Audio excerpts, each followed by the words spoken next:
flood relief and recovery, Parliament decided to establish this committee. So we've got a full delegation from Parliament. I'm with my colleague, co-chair Frolik. Everywhere we go, we always emphasize that there's no confusion about what we are doing and why we are here.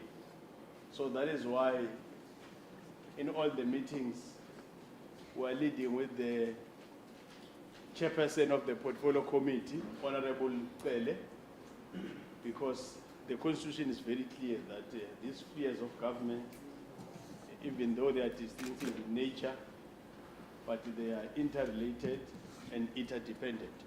So for that reason, that is why wherever we go, we appreciate when we have even the local sphere where we have councillors. We have the full delegation from Parliament that is here. Fortunately, today we have almost all the municipalities that are around here, starting with the district. The mayor is here, Oku district.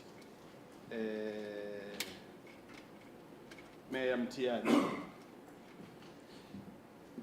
Renkonyeni, the mayor is here. Mayor Mkabi,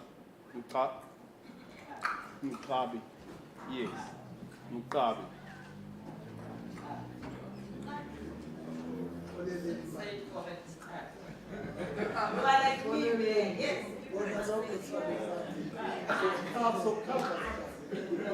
Mzi wabantu, the mayor is here. It's Zungu. Yes, Zungu. Umzumbe, the mayor is here. Nyuswa. Yes, Nyuswa. Mayor Nyuswa. Then we do have some councillors. We have officials from Parliament. We have officials from the different municipalities we have here. And we have deputy mayors and speakers as well. And we have the MEC of Kota, MEC Slomuka, it's here. So, one thing that I'll emphasize as MEC, executive mayors, speakers, deputy mayors, councillors, honorable members. One thing I'll emphasize is that the purpose of us being here is to assess, one, the issue of the damage, two, the work commitments made after disaster was declared at national level. A lot of departments came to this province, including the president. So we want to check those commitments, what has been delivered, what is still outstanding, so that we have a better sense as a committee to come with clear recommendations. So what will be happening is not a fault-finding mission. You put it as is so that the information will assist us to come with clear recommendations that will assist the people. The other community, it's it's got a serious representation. Fortunately, for reasons better known by people that assisted to establish the committee, we do have a lot of those that are coming from this very province, meaning besides the research information that we have at our disposal, we are having some other information that is assisting us. So it's not meant to just capitalize on those things that are wrong, but we have to see when there are some serious challenges. So we arrived in KZN last Thursday. We have visited some other areas. We have had some interactions with other municipalities and of course the Premier of the province. And in Cape Town, the Minister in the Presidency, Minister Ngungubele, Minister of COGTA at national level gave us a picture of the situation, but including the Auditor General. But getting a presentation and going to an area are two different things. So that is why we're here, to have people that are directly affected and that are at the cold phase of service delivery, that are dealing with these challenges on a daily basis. So what we'll be doing now, the mayor, no, not the mayor, the Honorable MEC, Shomoga, is the one that will be leading all the municipalities in giving the presentation. And then all the mayors, out of what might have been presented, if it's going to be yourself, MEC, doing the presentation, or you'll have your support that will be in the presentation. But as mayors of all these municipalities, it's just to fill the gaps about information that we must have, so that we can be able to understand as this ad hoc joint committee. And after this, we're going straight to the sites to check the situation. But I want to highlight that it will be good when the MEC has done the presentation, and as a mayor or speaker, you are aware about something that has not been highlighted, you want us to have information about something that can assist the situation, so that we have a clear picture of some of the issues that are outstanding. I'm deliberately indicating the interaction with the Minister of COGTA and the Premier that we do have a sense, but now we are in the affected area on this part of KZN. Not unless, but in meetings of this nature, we don't normally entertain this issue of apologies. We deal with them outside these meetings. We just want to zoom into with the presentations. I must indicate, MSC, that you're still the one that is missing to fill the gaps, and probably moving forward, because this committee will be stuck with the province, not only KZN, Eastern Cape, part of Northwest, and in Northern Cape, till the 30th of November. So it's not the first and the last visit. But wherever we go, probably the spirit that has been displayed by the chair of COGTA, she has been part of all our meetings, and that is why we're not a big sister or brother that is coming to KZN. Even if we're gone, we're in Cape Town, she does not need any introduction about what has happened, because our meetings are open. Even now, we don't do the formal introduction, but when colleagues will be asking questions, it's then that they will be doing the introduction, so that we try to save time. We have a full complement. It's 20 members of this ad hoc joint committee, but of course we do have others that are alternates. They are allowed to be part of this meeting. Honorable MSC, the ball is in your court. Take us through. Honorable colleagues, mayors, speakers, you can note out of what will be presented by the MEC that you want to fill the gaps. MEC, come on. Thank you, Chair. I'm not sure you will allow me to speak while I'm seated, or I must stand up. I don't know the rules of the... No, if you are comfortable sitting, I was standing because I wanted to have that view. Okay. But as long as you are doing the presentation, if you are comfortable doing it seated there, it's fine, as long as you are doing the presentation. No, thank you very much, Chair, and greetings to your good self and the co-chair, honorable members of the ad hoc committee, chair of the portfolio, KwaZulu Natal. If the committee can allow me to formally introduce, so that at least we will be able to connect a municipality with the lead of that municipality. On my left, we have a district mayor and of Oku, a district, On my right, you have the mayor of Reinkonyeni here. On my next to it, mayor of Reinkonyeni is mayor of Muzwabantu. And the far right is mayor of Umzumbe. On my other left is a speaker, Reinkonyeni, and a deputy mayor of Ugu, and a deputy mayor at Reinkonyeni. I think, and then for sure we have other, and the speaker of Ugu behind us. I thought it's important so that at least the only part that is not here is Umdoni. For sure they will join us. Thank you again. I'm not going to.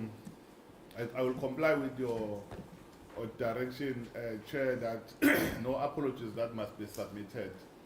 However, it is important to explain, not to apologize, because when you introduce me, you introduce number of leaders here, but when you introduced me, I saw there was a hands closing. I then decided to say, I think it's important that I must explain, because I'm aware that I was supposed to be part of the team. I think it was from Friday. Unfortunately, there was a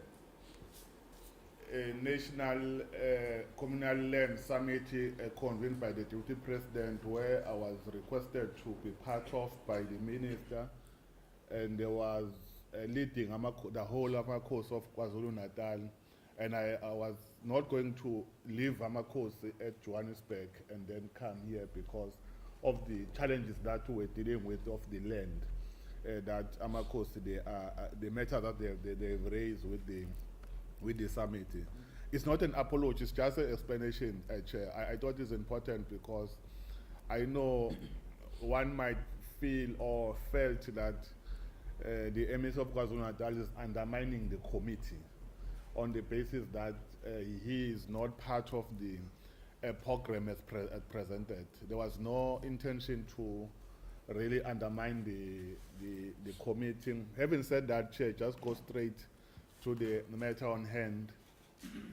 We really appreciate, I think the Prima have given an overview picture, I assume, in Saturday yesterday or Friday yesterday. We have one of the projects that have suffered through this disaster, heavy rains, and this disaster is not only, we really appreciate, I must appreciate the ad hoc committee, because it's not only focusing at Ethekwini. The reason why I must appreciate is that there is a narrative that say the disaster is at Ethekwini, of which is not true. The disaster is across the province. It's just that the magnitude at Ethekwini was really very high. Hence, we must appreciate from the, we are meeting on the daily basis. I'm chairing the interministerial subcommittee, which is attended by almost 6 or 7 MECs, and all mayors, they are part of that interministerial committee, of which we are meeting, and there is a technical disaster subcommittee, which is chaired by the HOD of Kokcha and the provincial commissioner in KwaZulu Natal, Commissioner Mkwanazi, and all departments, they are part of that committee. And there are reps from the national government, and also we're working close with South African Weather Services. On the daily basis, we are receiving alerts. We then alert our people on the basis of the report that we received from the South African Weather Services. Before the heavy rains, before it was classified as disaster, 2 days ago, 2 days before the heavy rains, we did receive the alert from the South African Weather Services. I must indicate that we then alerted our people in KwaZulu Natal through social media, and through statements, and also we activated all the district disaster team in KwaZulu Natal. It means all mayors, they were informed through our provincial WhatsApp group, where all mayors and municipal managers, especially mayors of KwaZulu Natal, all 54, they are part of that, where when we receive alert from South African Weather Services, we alert them so that they will also activate all councillors, because we believe that we must try to work together. We then, from that, after the heavy rains, we met, led by the Premier.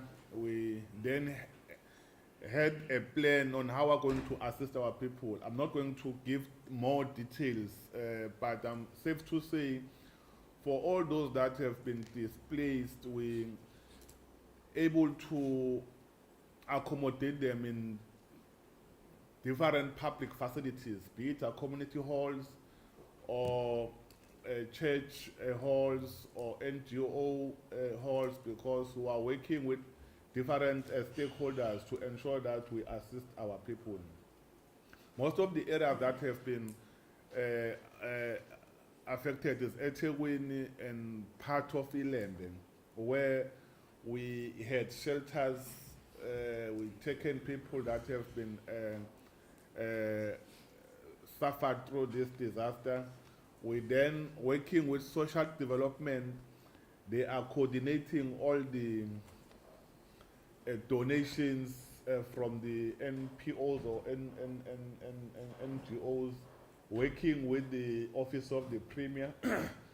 Hence, we on the daily basis, we at 7 o'clock at night, we are having the Ministerial Disaster Subcommittee, where we receive updates on the implementation now, because new developments. We must indicate that there is assistance that our people, they've received from NGOs and NPOs. The challenge is that we can't account for that. The reason why we can't account for the assistance given to our people by the NGOs and NPO is because they don't want to account to government. And we have been trying by all means to say, look, whatever that we are doing, or you want to go to a certain area, to a certain shelter, try to ensure that you keep government aware of the whatever items that we are giving our people. Because there is a narrative that say provincial government, in terms of the pronouncement or announcement by national government, they say they have given province 1 billion. From where was seated, there is no even a cent that we have received from a national government. I think that's why the Premier, even I think yesterday he did alluded on that. In one of the meetings that was called by the Minister of Culture, there was a Deputy Minister of Finance. We did also register that. However, even the Minister from Presidency, Minister Ngongobela, he did indicate that that 1 billion is not yet given to KwaZulu Natal. What we have been requested by Treasurer is that let the department reprioritize their budget on the basis of what they have been, in terms of the MTF. Then we need to reprioritize your budget, including municipalities. There's nothing that the municipalities that they've received so far. I must indicate that because I know municipalities are one sphere that everyone will say, why are you not spending money? Why are you doing wrong things while they've not even received any cent? Whatever that they've been assisting our people with is on the basis of their budget. I think they have tried to. I think you know the process of budget, especially at the local sphere. You only do adjustment around December, January, or late February, but January and December is where you do adjustment a budget. Then from there you can't just adjust, change willy-nilly, because there are processes that need to be followed if you want to reprioritize. The only time that municipalities, they were given by the national government treasurer to reprioritize their budget, for sure, because they receive a letter to say, as we as treasurer, national treasurer, we are giving you powers to reprioritize your budget. It was a time of COVID-19 where they said, reprioritize your budget irrespective of the time frame, change whatever and put more a budget on the issues that will deal with COVID-19, which was talking to water and PPEs and so on and so forth. I thought it's important, Chair, that I give that overview. Umuzwa abantu Renkonyeni and Umzumbe and Umtoni were affected by this, I will call it a disaster now, because no longer floods, because the President has already declared that it's a national state of disaster in especially in KwaZulu and other provinces. We then, Chair, it's safe to say we've received number of support from a national government in terms of personnel, especially the engineers. There are engineers that we receive from a national, from Department of Water and Sanitation, engineers from MISA, and then our own engineers in KwaZulu-Natal from different sector departments, be it is transport, public works, COGTA, and so on and so forth. I must indicate, Chair, I'm sorry, that here at Uku they've started assessing the infrastructure at Muzwabantu, different discipline from engineering. It's either I say electrical or civil. They have started that process at Muzwabantu and they've completed that process. They also completed Renkonyeni. They were still busy with Umdoni and part of Umzumbe. Because of the magnitude of the damage that have occurred here at Oku. And the number of engineers, they are very limited, because the number of engineers that we received, we had to split them and allocate to all districts, not only focusing in one district. The reason for that, we were given time frame to provide the report to a national government, and indeed we comply with the time frame, because the assessment that were done by engineers, there is a form that engineers, they need to sign and certify that the figures that they have indicated that if we need 25 billion, making an example, each engineer who assesses a certain infrastructure, that engineer must either is an electrical engineer or mechanical or civil, must certify by signing whatever assessment that those engineers they have done. And indeed they have done that. We have then submitted to national government. I do see it in the National Interministerial Disaster Subcommittee chaired by Minister Dr. Nkosazana Dlamini Zuma, where we presented the consolidated report with all now costed in terms of infrastructure that have been damaged, which include public and private.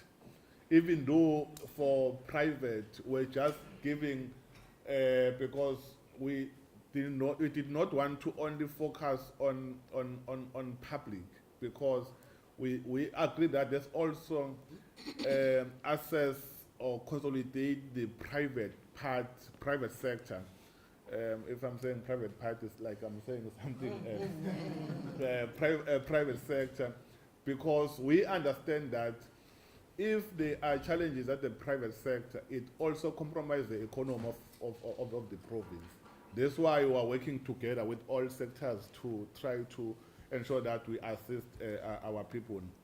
From where we are seated, we have not yet received any outcome in terms of, especially from a national treasurer. Even the latest, I will say disaster, because from where we are seated, there is no new declaration that will be pronounced by the president. It's a continuity of what we have presented. That's why we have consolidated even the assessment for the latest, especially at eThekwini, because the latest disaster affected eThekwini, the north and the south of eThekwini, especially Mdloti, Lamesi, and Bluff area, where the team from the provincial government have tried to do an assessment, because we were requested to also provide a support, to provide a report to national government. Today at 4 o'clock, Chair, we are going to have a handover process, a handover of different items or products that national is a program of national government, where the Minister of Culture, Minister of Umamu Unaleti Pando will be part of that program. Minister Umamu Uzulu, Lindiwe Uzulu will be part of that program at the airport, where we are going to hand over part of the support item that we're going to give a number of affected families in different districts. I think it's important that I must also indicate that, and the Premier will be there. I hope the Mayor of eThekwini will be also there, because I heard yesterday that the committee was waiting for him, and unfortunately he was not part of the program. I'm not submitting an apology, because I don't know what happened. I think, Chair, we are also Oku and local municipalities that having a program to restore affected areas, especially water and electricity. There is a program that will deal with Umtavuma, where we're trying to restore water in those areas. Popoyi, I'm just indicating those are the waterworks where they've been affected through this disaster, which also affected supplying water in some surrounding areas because of those water works, and part of waterworks at Umdoni. But there is a report, I'm not sure if Mr. Pungula, report. If you can beam the report, so that at least we will talk to whatever that or especially to just focus la Okwin. If the report let me see. Whilst they are trying to bring what they will be showing us, already we, as you even indicated, we met the Minister of Culture, gave us a sense of the situation. We met the Premier, he gave us a clear overview of what is happening in their province. We met the Mayor and MM of Umlalazi, KwaZulu, same arrangement. So now, what we expected from your part whilst beaming, it's more of a sense of your role in this disaster. And I thought towards the end we'll deal with, of course, when we started with the issue of the 1 billion, it's assisting us because we are confirming what we have, but what is still outstanding as critical challenge. And then all the mayors that we have here, it's not for them to start doing presentations because they are complementing already what you are giving us. You have your temporary residential unit. I'm making an example. Maybe at Renkonyeni, everything is fine in terms of that. There might be the challenge of 1 or 2 people missing, so that you have a sense of the entire district. And after this, the colleagues will be asking questions. That's where maybe there will be specific questions to address that. But now I'll afford you to assist with what they will be showing us so that we have a better sense. And then from there, the mayors, if they are fine, they don't have challenges because, or they feel if you have covered everything, that will be the case. But the colleagues will be asking questions, then we'll take it from there. Is it ready? Oh yeah. Is there MC? Yeah. Can you confirm that is the one that is supposed to be shown to us? I've got an MM next to me saying you must confirm so that you don't get a wrong start. That's the one. Yes, that's the one. Okay.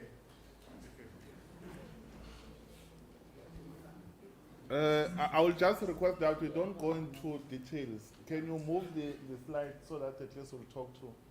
I know you might take, that's another direction. Can you move to the next slide?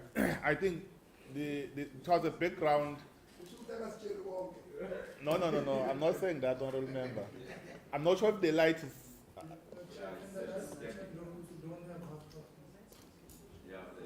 It was going to be good also to have hard copies or work with the lady. Nola, raise your hand. You see that lady? You can Send the email to it. Is it MM? My brother. You see that lady? You can get her email, send it to her, then she can quickly send it to all of us so that we can have that presentation.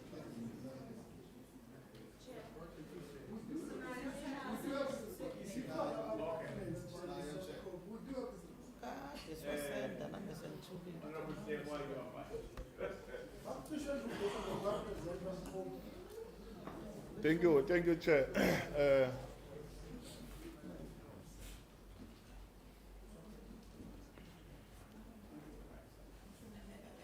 Ngaqhubeka sir.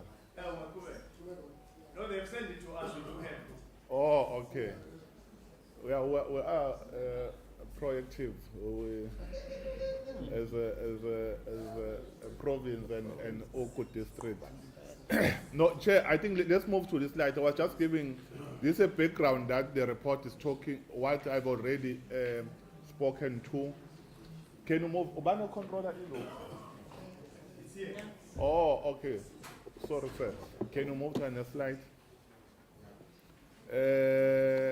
Yeah, I think I have already dealt with this. These are the,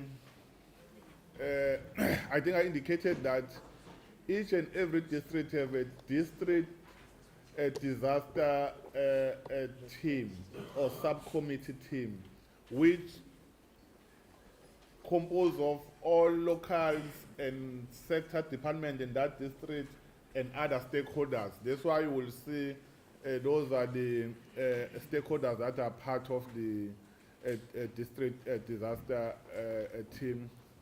Move, sir.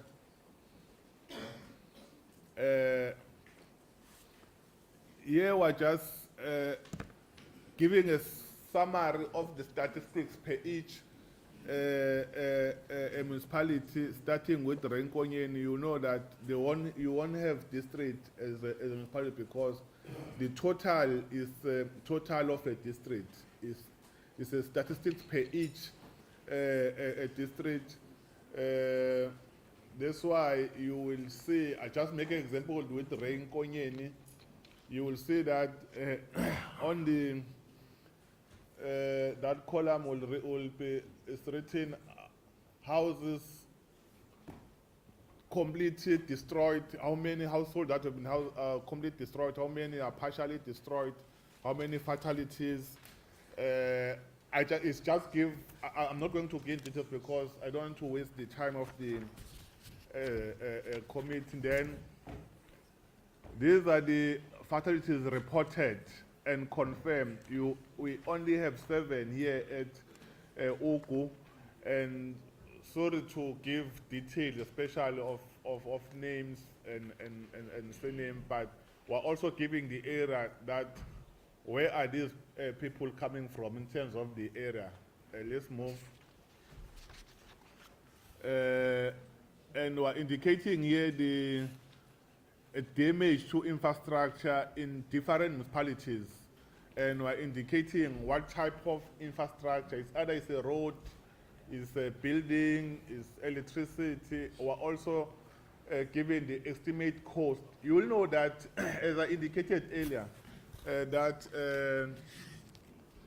engineers, they have assessed infrastructure, and whatever that they have confirmed, they've costed, is based on the estimate.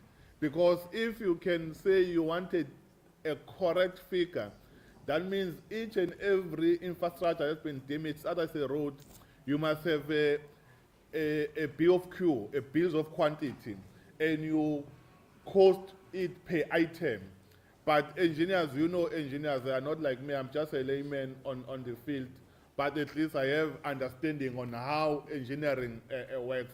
Those costs are estimated costs based on the assessment that have been done by engineers. Let's move, Menier. These are the shelters that we able as a district to secure. It also indicates, making example of Umzinto Town Hall, which Umzinto is under Umdoni local municipality. It also indicated number of people that were accommodated in that area, and also the relief that was given to those affected people, because I already indicated that we have been giving them basic needs. It's food, shelter, clothes, blankets, and water, and sanitation. Let's move. I was just giving, because at least members, they do have the report. We're then indicating here, these are the additional strategy for all shelters as a district.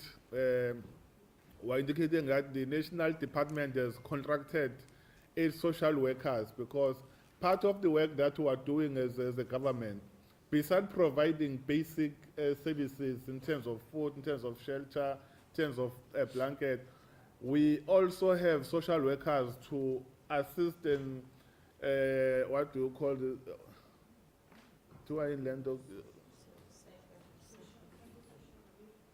No. Counseling. Thank you.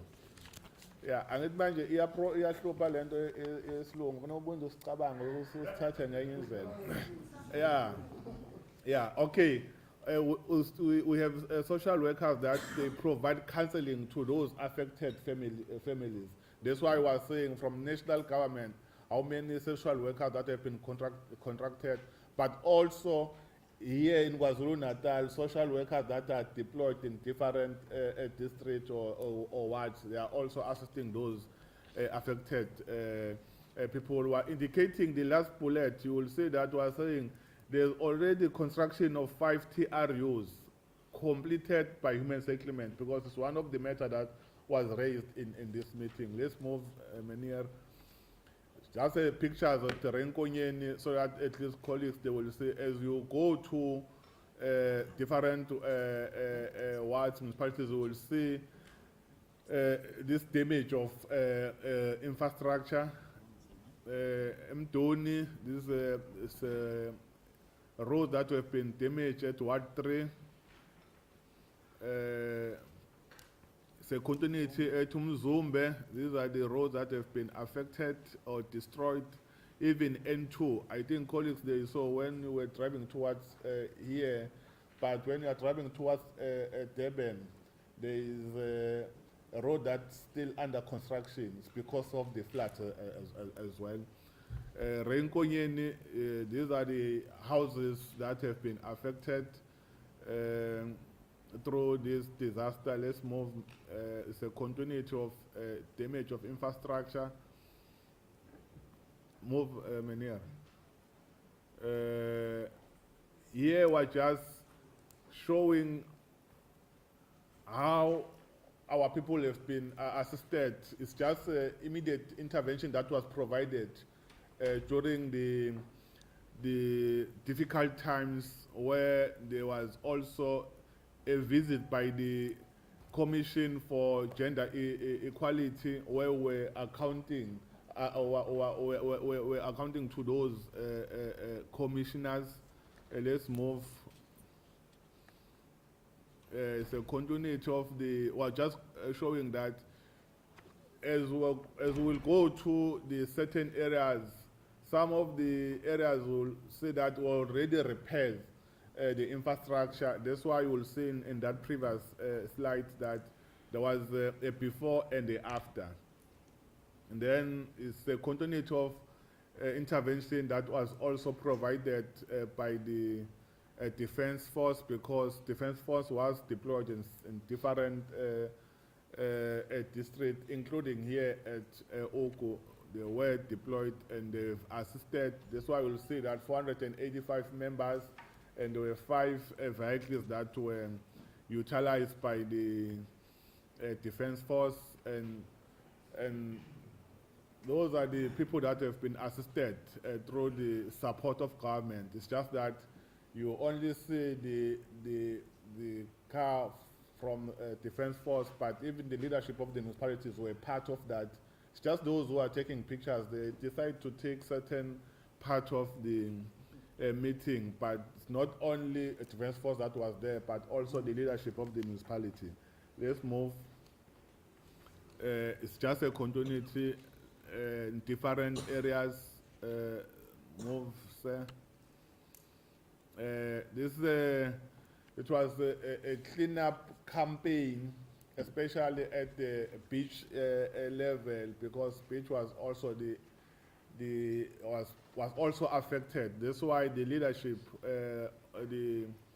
led by the district, they had a cleanup campaign.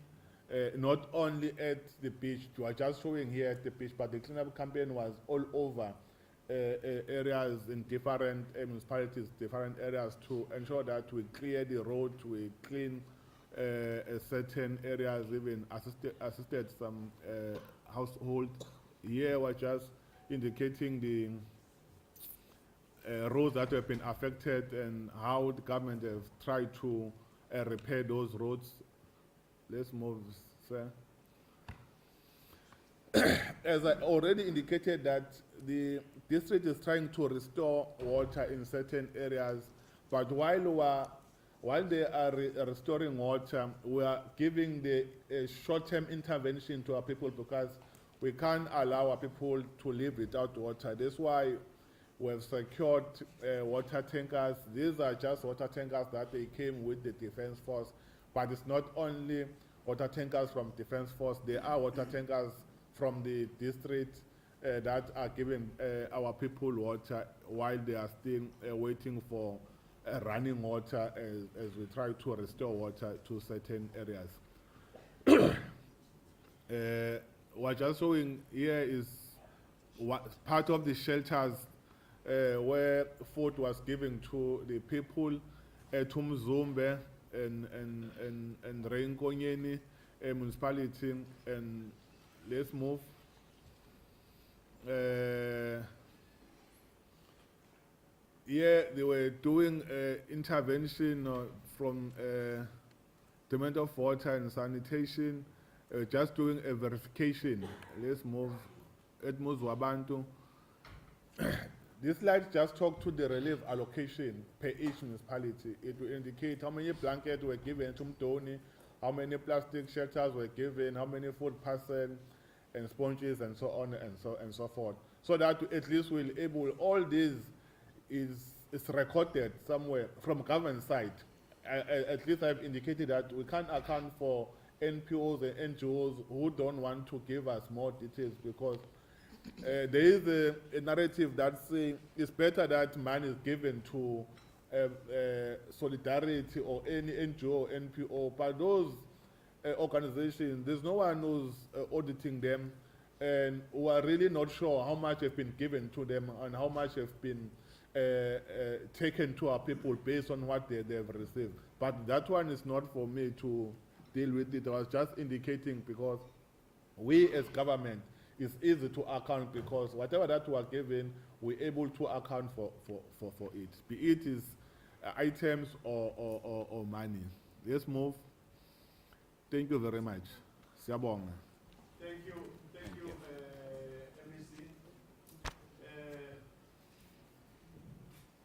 Colleagues, we have listened to the MEC has done the overview of the province, and of course, now we've got a presentation of OPU.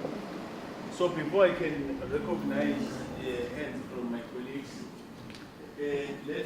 let's allow the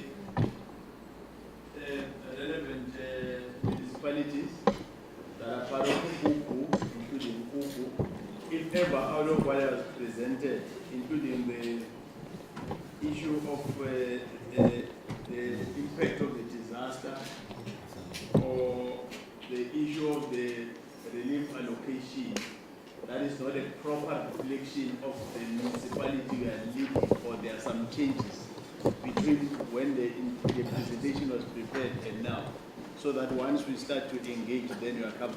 But if we are fine, all of you, then we can get to questions.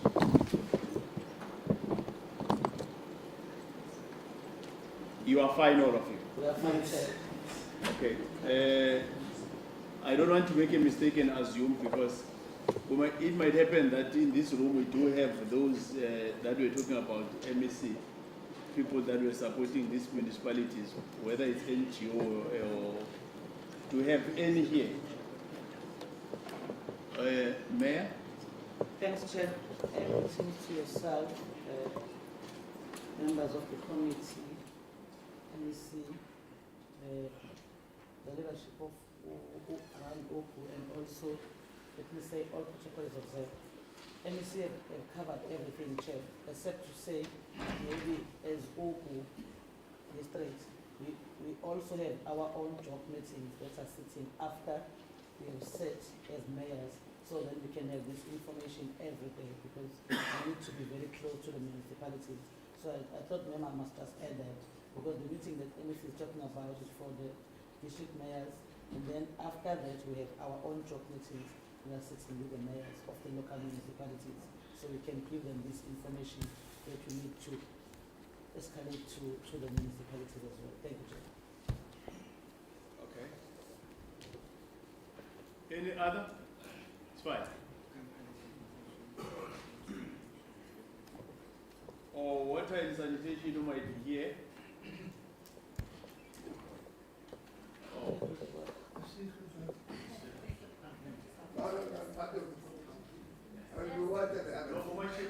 Next to me, it's fine with everything. Was well represented by the MEC. Colleagues, let's have the hands so that we engage the presentation. Even though I'll call your name, but you have to formally introduce yourself.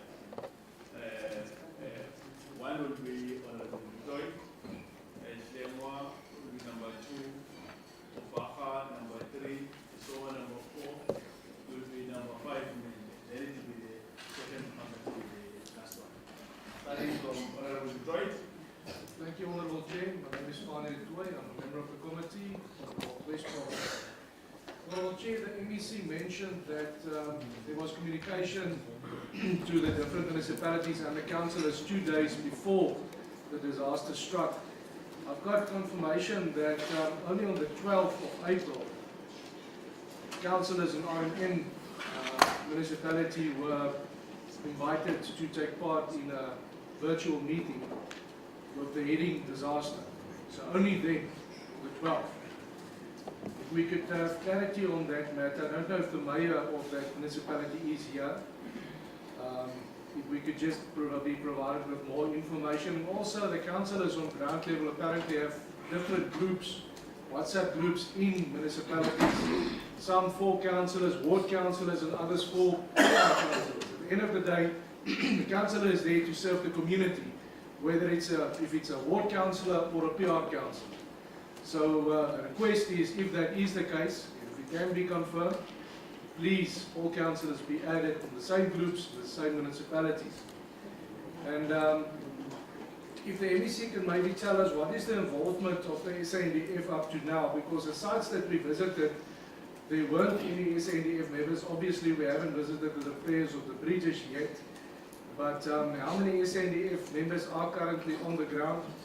And do you get the cooperation that was promised by government through the SANDF? Thank you, Chair. Thank you, Honorable George. Honorable Temo.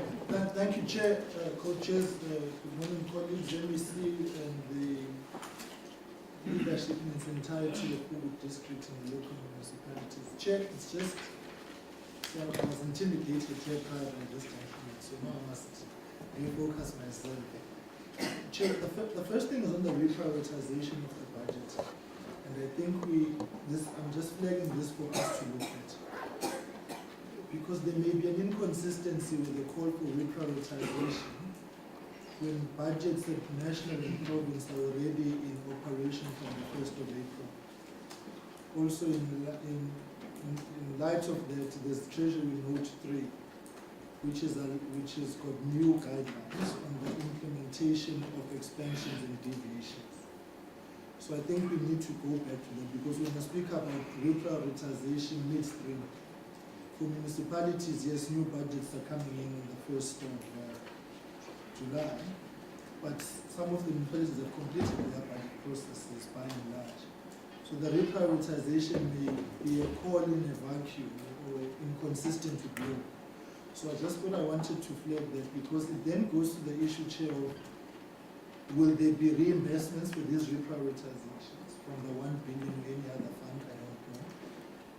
And the second point is, what is the impact of the reprioritization on the MTEF? So I'm really hoping, Chair, if you can maybe get our team to look at it, because I heard the MEC speaking about it, and it just sparked something like that there may be a budget inconsistency insofar as implementation is concerned. Having said that, Chair, can we be then given how much has each municipality spent on the disaster? So that, as I've said yesterday, do a comparison, and also with the audits of the AG campaign, we can be able to be in a position to do checks. So that's question 1. Question 2, the assessment once complete, with a very least now, what is the estimate of the damage, of the costs involved in that regard? Then the third point, Chair, the TRU's MEC, if you can help here, because there seemingly is an inconsistency of explanations that we are receiving. The TRUs have got a voucher of 65,000 rand, 68,000 rand as an upper limit. But we've got information that regardless of the circumstance, the entire amount is used. And the understanding we have is that you spend as is required with an upper limit of 68,000 rand. So not every TRU is going to cost 68,000 rand. Some will cost less because of terrain, because of what needs to happen. But the service providers are charging 68,000 rand regardless of whether it costs 20,000. So if we can just get an assessment of that, and maybe Chair, call for an audit of the TRU expenditure as well, because it's going to be a perennial headache. The final point, Chair, water tankers in KwaZulu Natal have become the bane of corruption. because they've become a default position for the inability of infrastructure and collapse of infrastructure and ability to deliver water. So of course the disaster provides a conducive and enabling environment now for the runaway tendering, evergreen contracts, and all sorts of nonsensical things that happen with water tankers. So the question then, Chair, becomes how much is being spent on water tankers? And maybe it would be good for us to get how much was being spent prior disaster and post-disaster in order for us to be able to ascertain the increase in that regard and the budgeting that is going into that and the turnaround time on the fixing of infrastructure to push back on the frontiers of the water tankers. Thank you, Chair. Thank you, Honorable Mhlengwa. I tried. The next is Honorable Baka. No, thank you, Chairperson. Greetings to all the members around the table. Chair, just two quick ones from my side. One is that the MEC indicated that there was alert that they got from the weather services. Now, I was not certain whether that was for the first storm outbreak or the second one, and if so, to what extent was that able to lessen the impact of the outbreak? And the second one, I think it's also covered by this comrade next to me.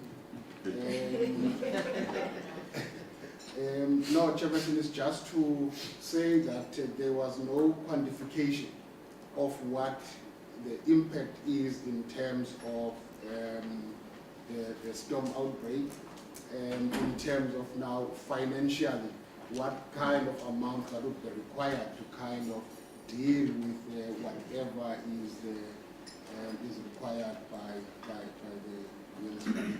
Thank you, Chairperson. Thank you, Honorable Baka. Next is Honorable Nesoma. Thank you very much, Honorable Chair, and good morning, colleagues at MEC, honorable mayors, honorable members. Thank you so much for the opportunity. Let's welcome the presentation. Having said that, Chair,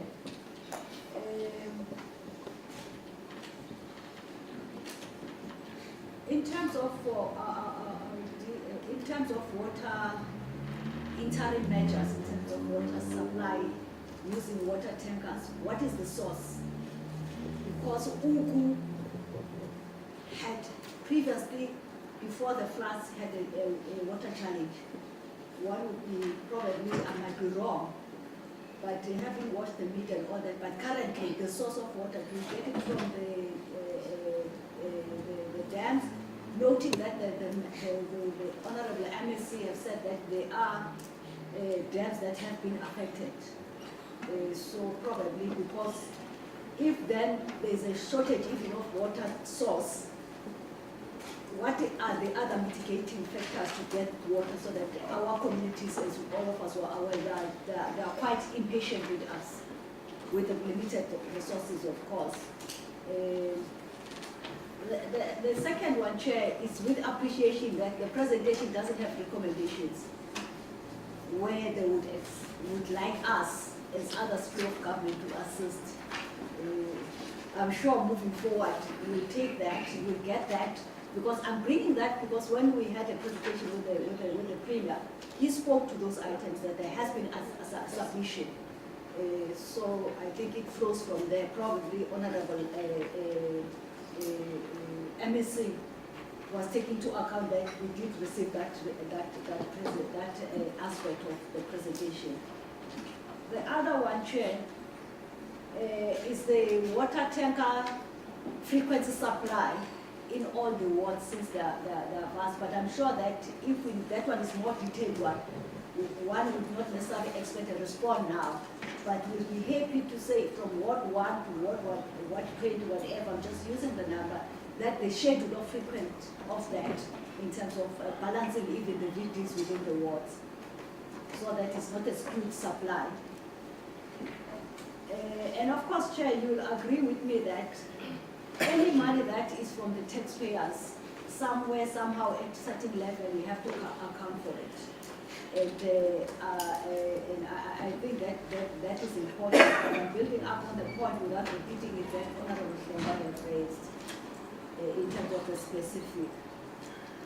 The other one that one would be interested, Chair, which the MSC didn't cover, is how many engineers that we received and their deployment, as it were, and is there any still an outcry, noting that in terms of assessment, the MSC have said they have completed that, which means that there's a clear plan in terms of the business plan, in terms of the short terms of restoration and the medium term and the long term.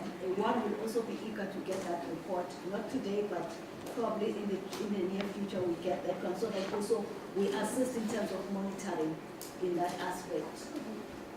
That will be the very sort of close home, Chair. They didn't talk to the issue of facilities, government facilities that have been impacted negatively by the floods, such as hospitals. And I know Honorable Gigaba will raise this one, but nevertheless the schools and police stations. It didn't talk to that. The very last one, Chair, and unfortunately my dear sister next to me here will be angry with me, I'll raise it. It's the issue of slide 26. It seems like it's one jacket fits all in terms of numbers. One would be happy to get an annexure that talks to the specific in terms of the household, because my assumption is that in terms of profiling of communities that are affected has been done, and that one is closed. But it can't be one jacket fits all. I'm not too sure how it becomes, so one will seek clarity with the follow-up annexure document that will talk to that. The other one, which is building up from Honorable who spoke about the last point, is ticker news. There is a slide number 9 that talks to that they have been closed, but there's no supporting narrative that says that are they closed, which means we have identified the area, we have moved our communities from this area because we have allocated them on a green field which is stable, which can stand the test of time in terms of the weather and all those things. If one can be empowered just to have a better appreciation. Thank you very much, Chair, for the opportunity. Thank you. Honorable Member. Thank you very much, Chair. Tombo Viomende, member of the committee. Chairperson, I'm going to start from the beginning with the details of the fatalities. We said we had 7 fatalities. I just want to check if all 7 fatalities were taken care of. And are these the fatalities of the people that have been found? Are there any other people that have not been found within the district? And what's the plan thereof? And then we go to the homeless people. You have 288 number of homeless people. I'm not sure whether the homeless people, is it individuals or is it households where there's absolutely nothing, because it's not clear. There's 722 houses that have been destroyed completely, but then the individuals become much lesser than the number of homes. So please clarify for me, and where are the homeless people currently, and what's being done by the homeless for the homeless people. Going back to what Ms. Maina was raising of the closed shelters. If you have closed the shelters, want an understanding of you close them because the people found homes, you've delivered homes, or you close the shelters because they were not conducive, or what are the reasons of closing those shelters, and where are the people at this point that were accommodated in those closed shelters? But going with that is the issue of the provision of the TRUs. We have seen one TRU, And MEC, I want to emphasize this. I don't think it is compulsory for the state to build the TRU where the person was having a home. Because the home that we went to, it's on a steep area, which if another disaster comes, that TRU is going to be washed away again. The land there, it's not conducive for residential at all. So we are now, we are mostly doing something that could be very fruitless in a very near future. Because people should be explained that we understand you had a home here, but it was completely washed away because of how the landscape is. And because this place is not conducive for any type of a house to be built here. And therefore, it then forces you as government to identify land where you can build those TRUs of the people whose land is not conducive for residential area at all. But coupled with that, there should be a closer monitoring on the erection of these TRUs. That TRU there is erected on that steep area. There is no reinforcement of any kind. The soil is left loose, and anything, not even a heavy rain will wash away. Just a normal rain, that thing is going to sink because nothing is done. And therefore the cost thereof, of the 65,000 that is not being explained, or what becomes the house, the material, and what becomes the cost of reinforcing if ever that has to be done. But it doesn't make sense at all to go and put a TRU where it's going to be washed away again. Also, I want to check if you're already there, as the province has identified the pieces of land where they are going to locate people and put the TRUs, especially for those whose residential areas were just sheds that were built on wetlands, that were built on areas that were not conducive for residential areas. Now, the next question, Chair, is I want to understand from the MEC, what is the understanding of the 1 billion rand from the province? Is it an understanding that you're going to get money, or it's an understanding that you're going to reprioritize, as Honorable Hlengo was saying? Because there seems to be an emphasis on there is no money that came. But the understanding we are getting, even yesterday, from the minister, is that it's not going to be new money. Now it's two stories that clashes, and they do not make sense to a person who is waiting to be assisted. So what becomes an understanding of the 1 billion rand from the province? Are you waiting for new money? If not, are you doing something in terms of planning? Because like Honorable Hlengo was saying, municipalities are busy tabling their budgets. Therefore, if that's the understanding is that it's not new money, it's the money that must be shifted from one point to the other point, it gets accommodated within the process of budget tabling right now. And the last one is the estimates that you've already given us.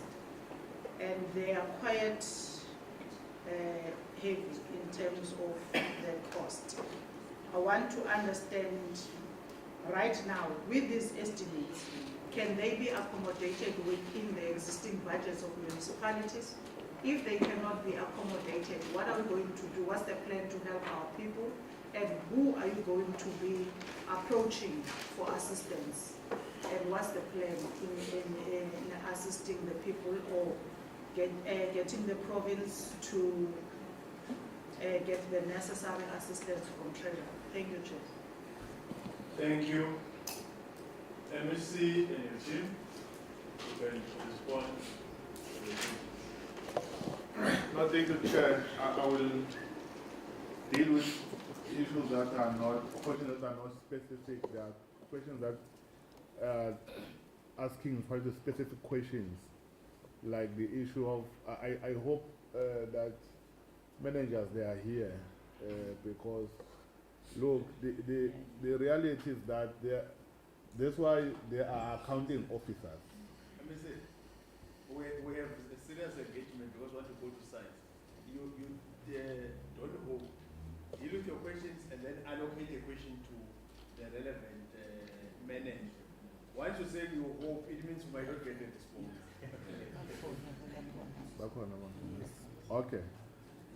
Chair, I'm sorry, I have a responsibility as an emissary of culture, I have a responsibility to work and support municipalities in terms of Section 154 of the Constitution of the Republic. So I must try, if there's no one, I must try to provide a solution on those issues. Look, the question from Honorable to say he only be told about the alert on the 12th of April because a certain councillor or a mayor was called on the visual meeting. That is correct. There was an alert in the form of an SMS. Then later there was a visual meeting. Those are two different things. You remember a meeting, we are invited to a meeting, and when we are invited to a meeting, we are given information why we are called to a meeting. The meeting that was called a visual meeting was a meeting that was informed by the communique that was sent to mayor to say, we are alerting you that we are receiving a report from Southern Weather Services that there will be heavy rains. You can't have a meeting we can't have an alert that say you will have disaster. You will only alert about the heavy rains. And then heavy rains, later they concluded to a disaster, to a flood or a disaster. But from Southern Weather Service, you were only told by the heavy rains. I think I'm clear about that. That's why there was a meeting on the 3rd. I think disaster happened on the 13th, but there was an alert before that. Thank you.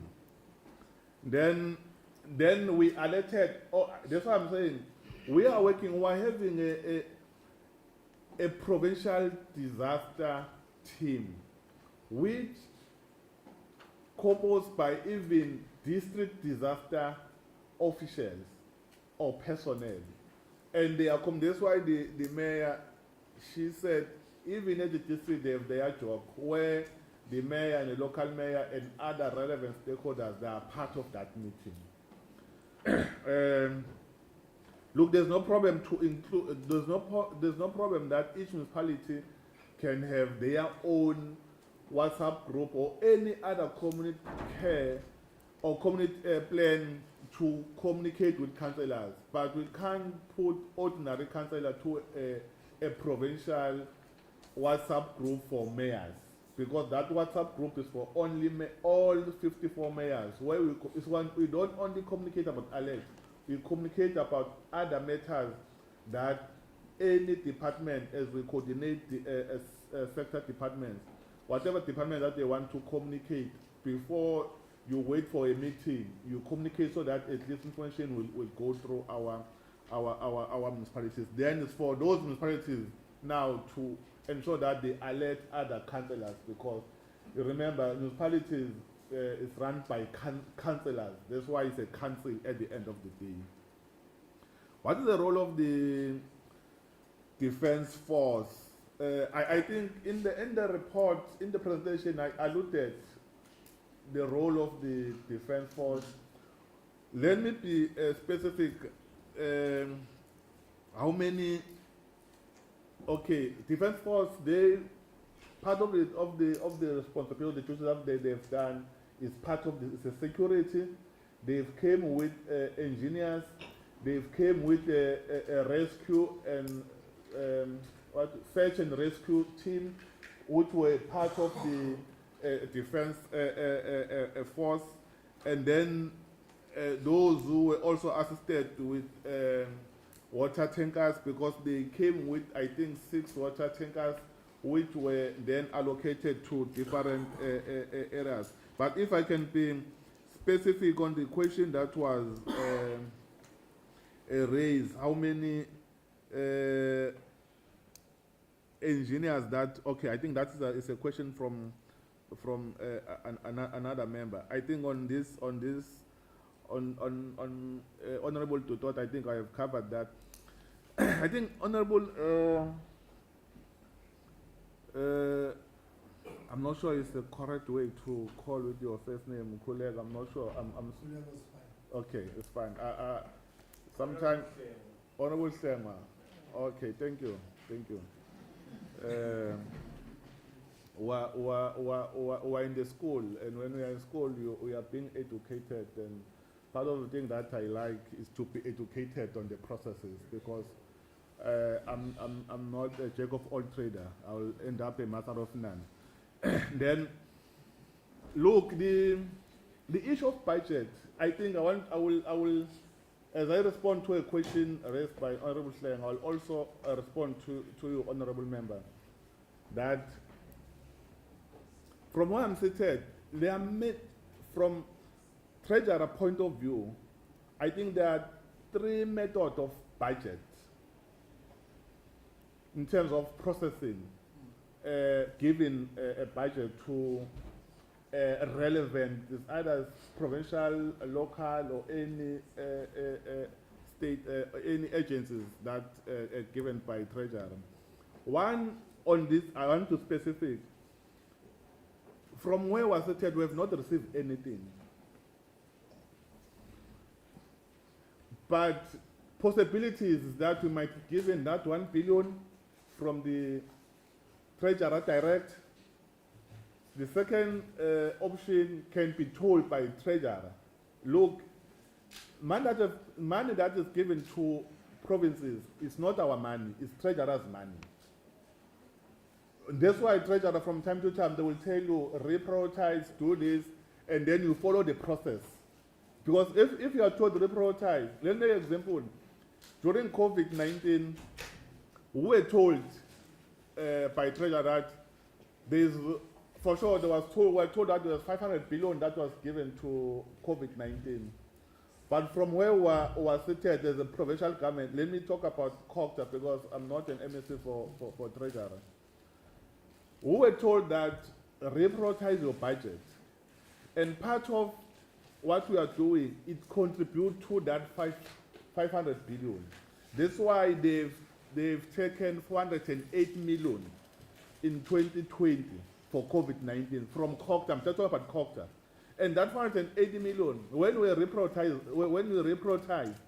we then need to write to treasurer, then we need to go to legislature so that we're able to follow the process, because as you correctly saw, the budget that we are dealing with now, we already started to implement it from the 1st of April. Ne? 1st of April. Now, when we are told to reprioritize, we will then say these are the commitments that we've made, because in terms of PFMA, in terms of finances, if you understand accounting, they are commitments. If you have already committed for tender processes, we have awarded, that means that budget already committed somewhere else. You can't take it, because if you take it, then we'll have an unfunded budget, irrespective of whatever processes, whatever national treasurer says. Now, really, that question will be relevant to treasurer to say, our understanding is that we are going to give, we are going to receive 1 billion. And as we're going to receive 1 billion, we don't know how. The methodology that will be used by National Treasurer was still waiting to be told, because we are not treasurer. I think, let me stop there on that process. But I agree with what Honorable Slengwa said, that the method of reprioritization is a method that we need to look at, because it's misleading outside. It's misleading outside. Outside, people, they know that as a provincial government we receive 1 billion. Of people have never received anything. Others have already said, no, already spent this money, send the money. So something that we have never even received it. Others, if they want to score their political score, they will say, no, government will say money. Those are the things that we need to deal with it. How many parties they spend? How much has been spent? Okay, I think managers they are going to deal with that. I'm not sure if there is a manager, a rep from Human Settlement. The problem when we are coordinating, but we are not sure, because we're supposed to have an official from all sector departments here, so that they will able to talk specific to the matters that have been raised. But look, because I'm part of government, TRU, if we are saying to build a TRU is 68,000, it depends on the damage of the household.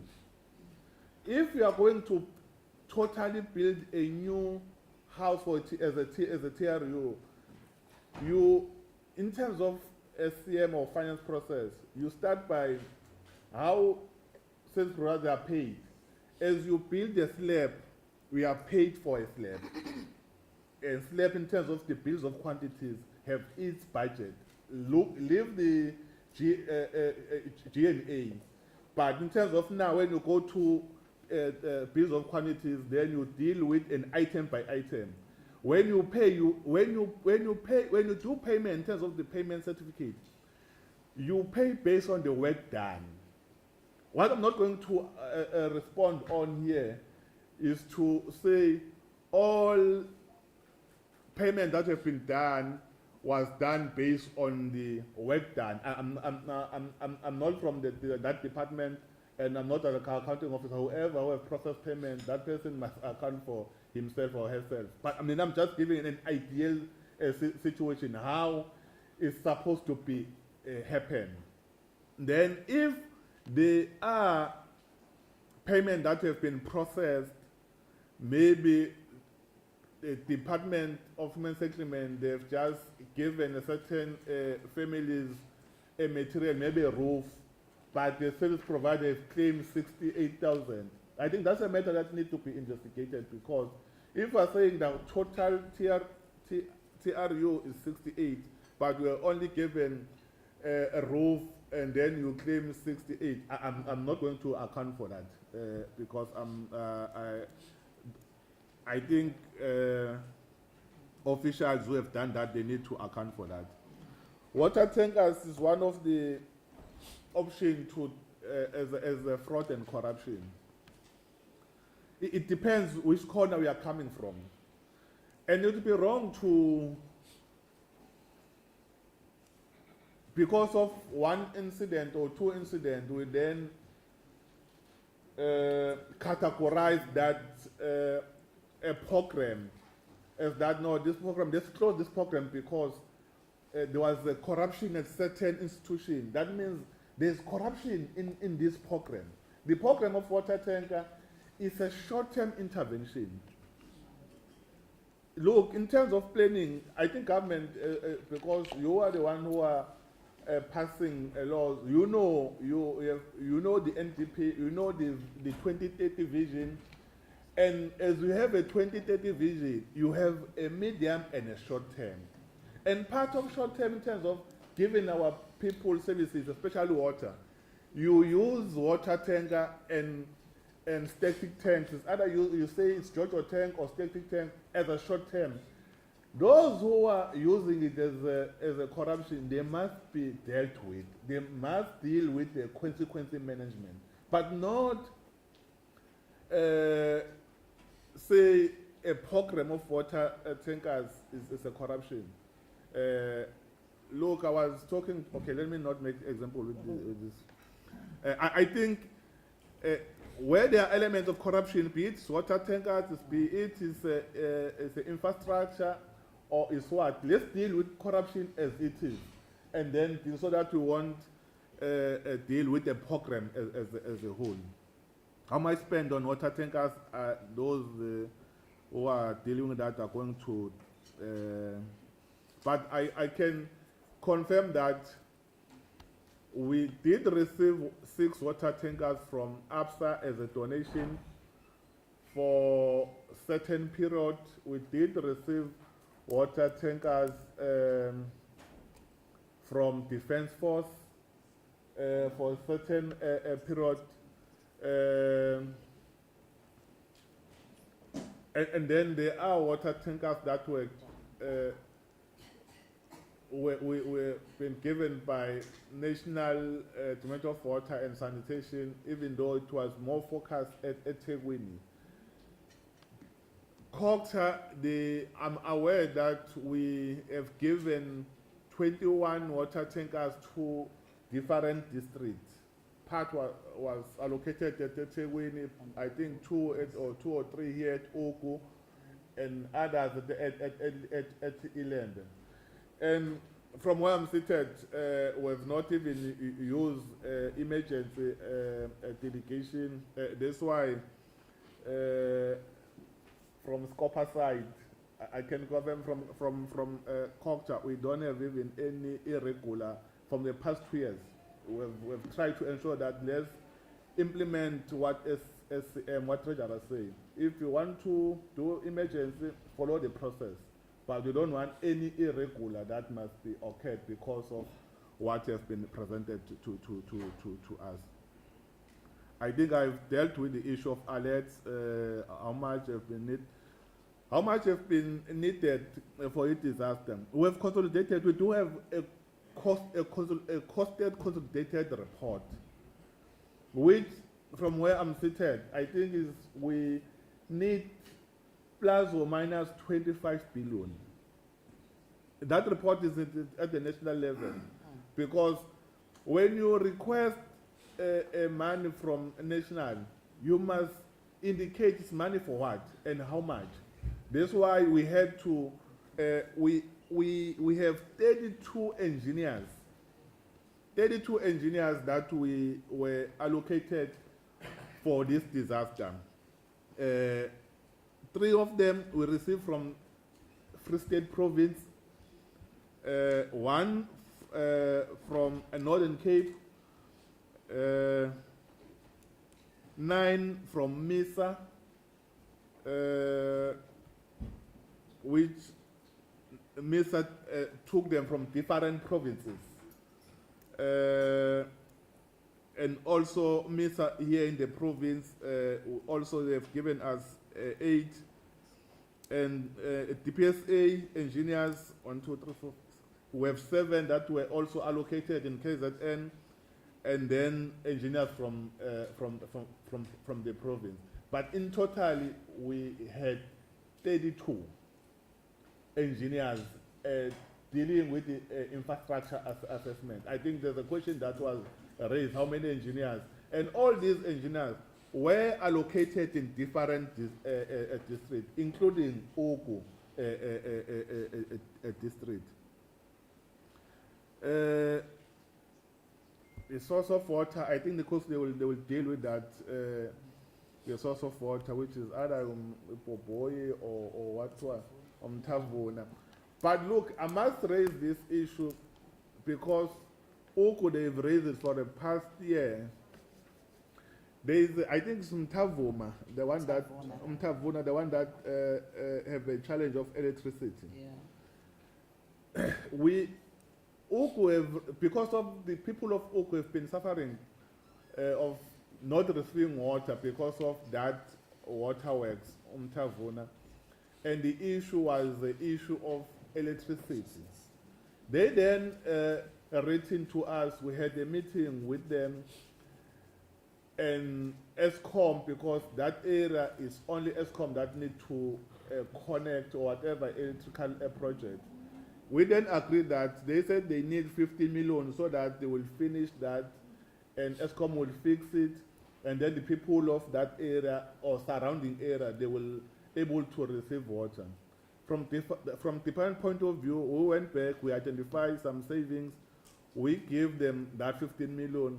But we did not give them direct, because they said it's better that you pay direct to ESCOM At that time, we were working with ESCOM and KZN, working with the district, and we were told by ESCOM to say, if you pay this money, within 6 months or 8 months, this problem will be fixed.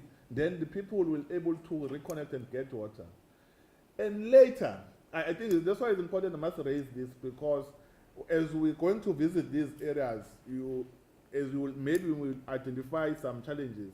Later, when we're engaging with ESCOM, how far? Because from where we're seated as culture, we need to account to treasurer. Any transfer that you transfer to municipality, you transfer through treasurer, and you must account. If the municipality is not spending that money, as culture, you must account why you're transferring money to a municipality that is not performing in terms of spending money. That's why I happen to understand, because from time to time I meet with officials to understand on the processes of how I was spending money, government money, because it's not our money. We're then told by ESCOM to say, look, this area is not serviced by us as ESCOM in KZN. It's serviced by ESCOM in Eastern Cape. And when we engaged Eastern Cape, they said, no, look, here we have a challenge. It will take another year now to fix that electricity problem. But that challenge is here in KZN. But because of this, how ESCOM works, it's not serviced by ESCOM at KZN, is serviced by ESCOM at Eastern Cape.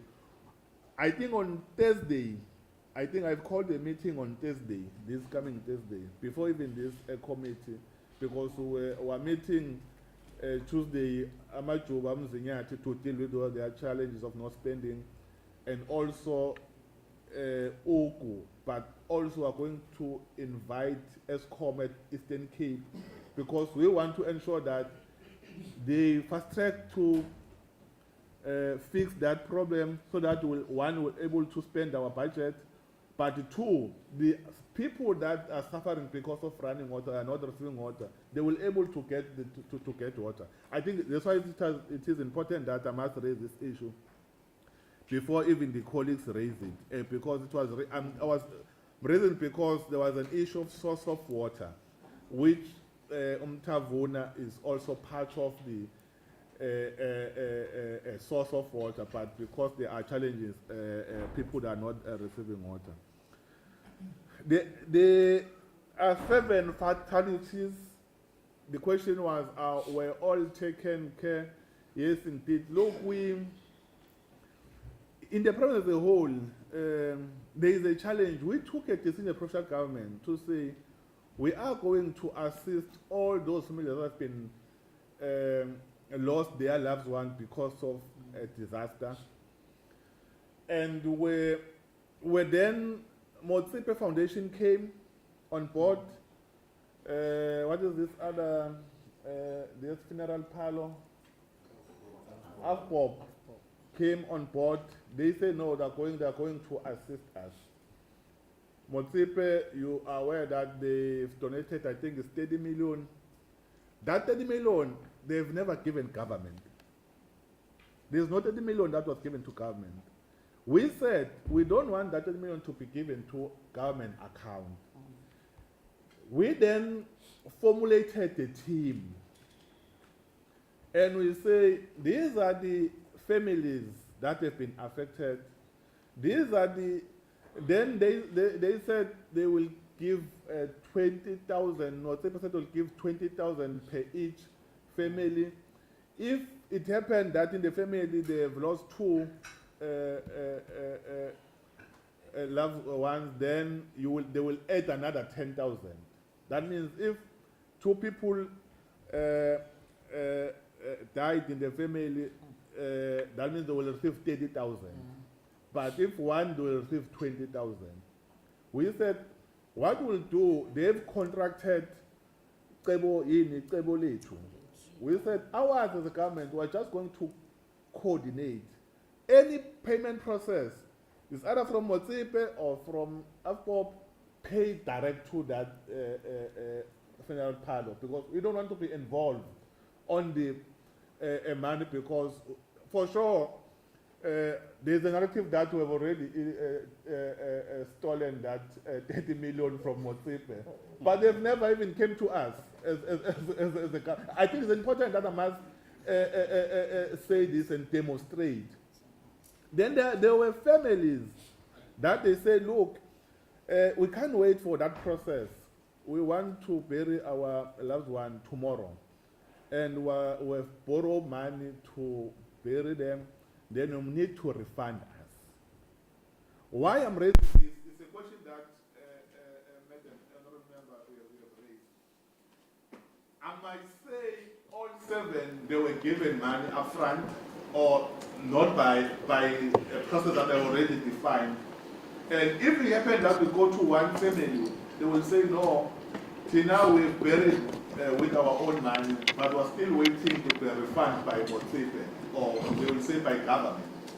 But we've dealt, I think we've reduced that refund. We've dealt with a number of families. We've engaged Motsepe, and they've agreed to refund and to refund those families.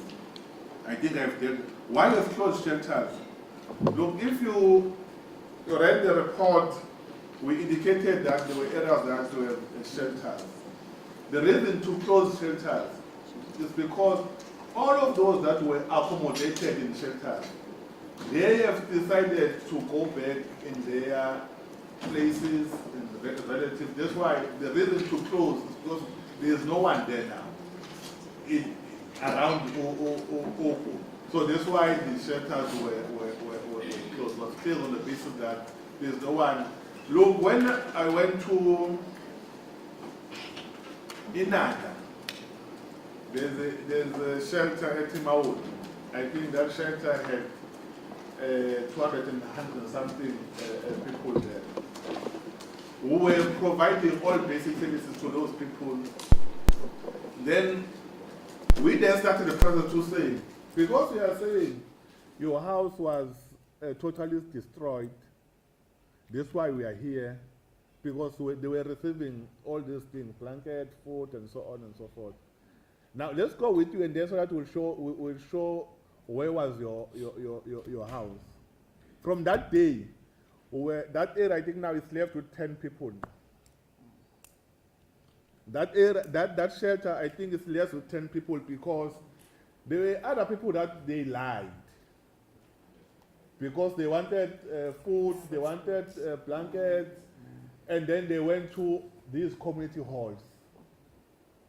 I think it's important that I must raise it. I'm talking about what I've seen. I think it was last week or 2 weeks ago. I said, no, let me go to this area.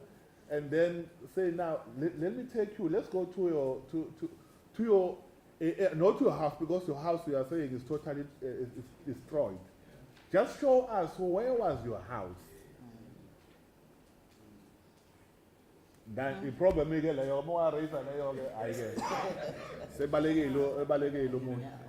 that's the same question that's why I'm saying it's easy to blame government, but we don't blame NGOs and NPOs.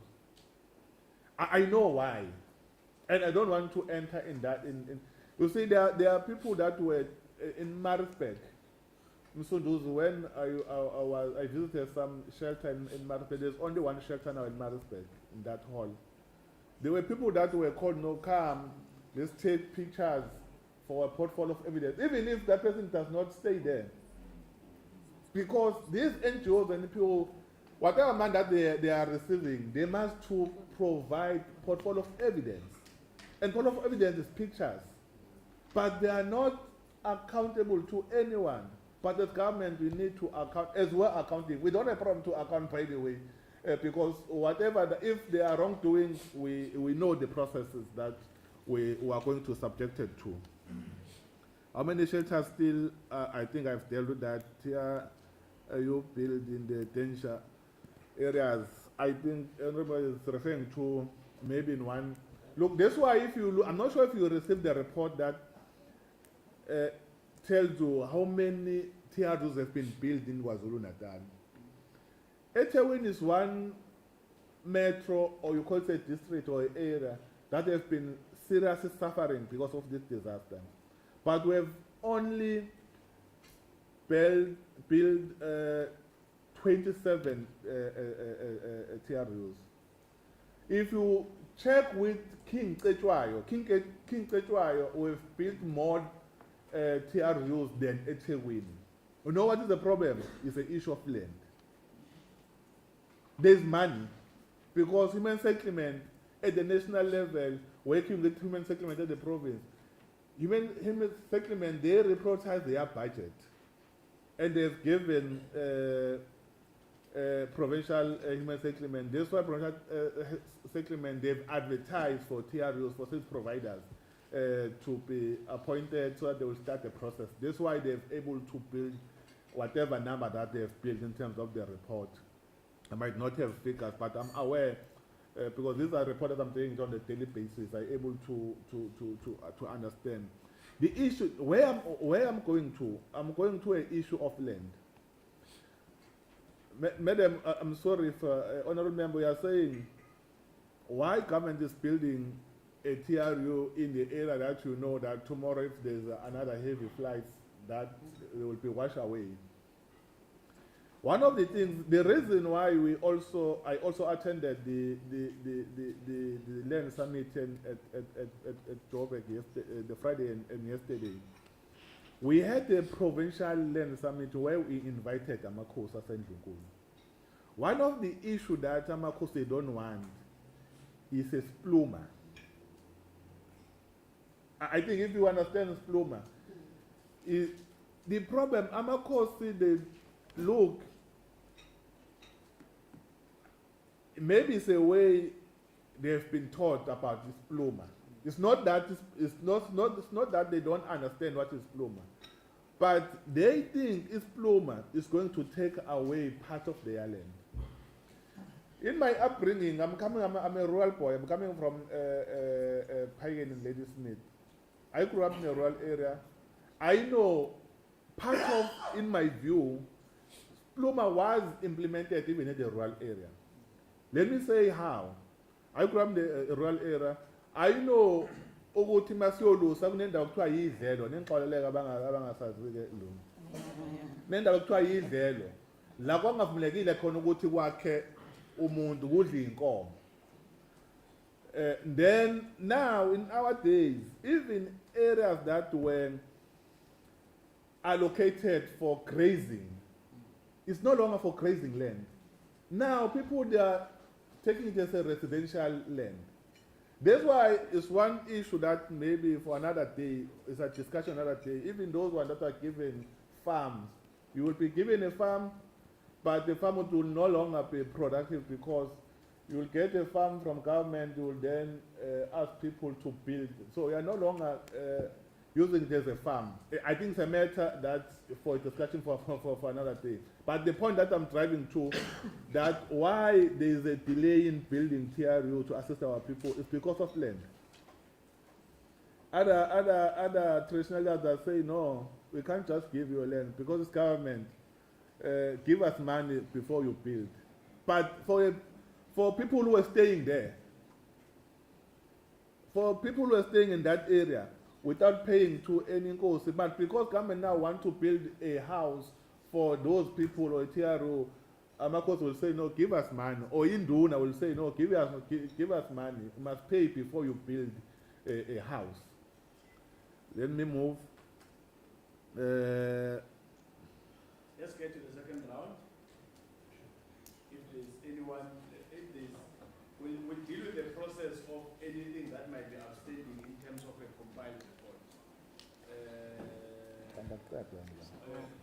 Honorable President number 1, Honorable number 2, Honorable Say number 3, Honorable President number 4, Honorable number 2, and that's it. Honorable President. Thanks. Dean McPherson, a member of the committee and Honorable Mashiho. Honorable President is asking, so don't disturb that. I just want to make just some general comments, and I'm glad the NEC founders were here this morning. I'm a resident of Ethekwini in this province. And I must admit and say to the committee, and I've said it before, but I'll say it in your presence, I don't want to say something that I'm not prepared to say to someone. I think your role and the mayor's role have been appalling in this disaster. I think you've been absent. We haven't seen the NEC, we haven't heard from you, nothing during the disaster. And I understand why, NEC, because you're in this position where you don't know where you want to go. You don't know whether you want to go to public service or you want to stay in cabinet. And that's affected the way that the provincial government has responded to this disaster. And even I could see in the Premier's face the frustration for the Premier, because he doesn't know exactly where you want to go. Are you staying or are you going? And the response of government the result of that has been poor. And it's been poor because you couldn't even bring yourself to put your own name or your own voice to a voice note just before the second lot of flooding. You have to get a spokesperson or someone from your department to say, on behalf of the NEC. Now, if I was the NEC, I would be at the front and center of saying to people, this is what's coming, this is the issue, you need to start preparing. But it was left up to officials. And I think that is a real travesty and a dereliction of duty, if I'm honest. The Disaster Management Centre in this province has been a disaster of itself. We don't know where it is, we don't know what it does, and we don't know who heads it up. And whenever there have been requests for information or requests for assistance, silence out of the Disaster Management Centre. Why is that? Why has the Disaster Management Centre in the province failed to play its role? What is COGTA doing, or what are you doing to look at municipality spending in this time? So we've been to Malazi, we've been to Parakuza, we essentially drove through eThekwini, and we're here today. What role is COGTA playing in the money that has been spent so far and to date by municipalities? Are you getting weekly reports? This is what's been spent, these are the costs, these are the service providers. With regards to Rain, Kunyeni and Ugu, they haven't been able to provide water for years. So, I mean, that's nothing new to the residents of this municipality and this district. And the disaster has only exacerbated that problem. So what role are you playing, hands-on role are you playing, to ensure that once and for all the water crisis in this municipality, in this district, are resolved? And how is that going to be done with the even more damage that's been inflicted? You talk about consequence management in government, but there has been no consequence management for the non-availability of water in this municipality and district. So what is that consequence management and what is the plan to resolve that?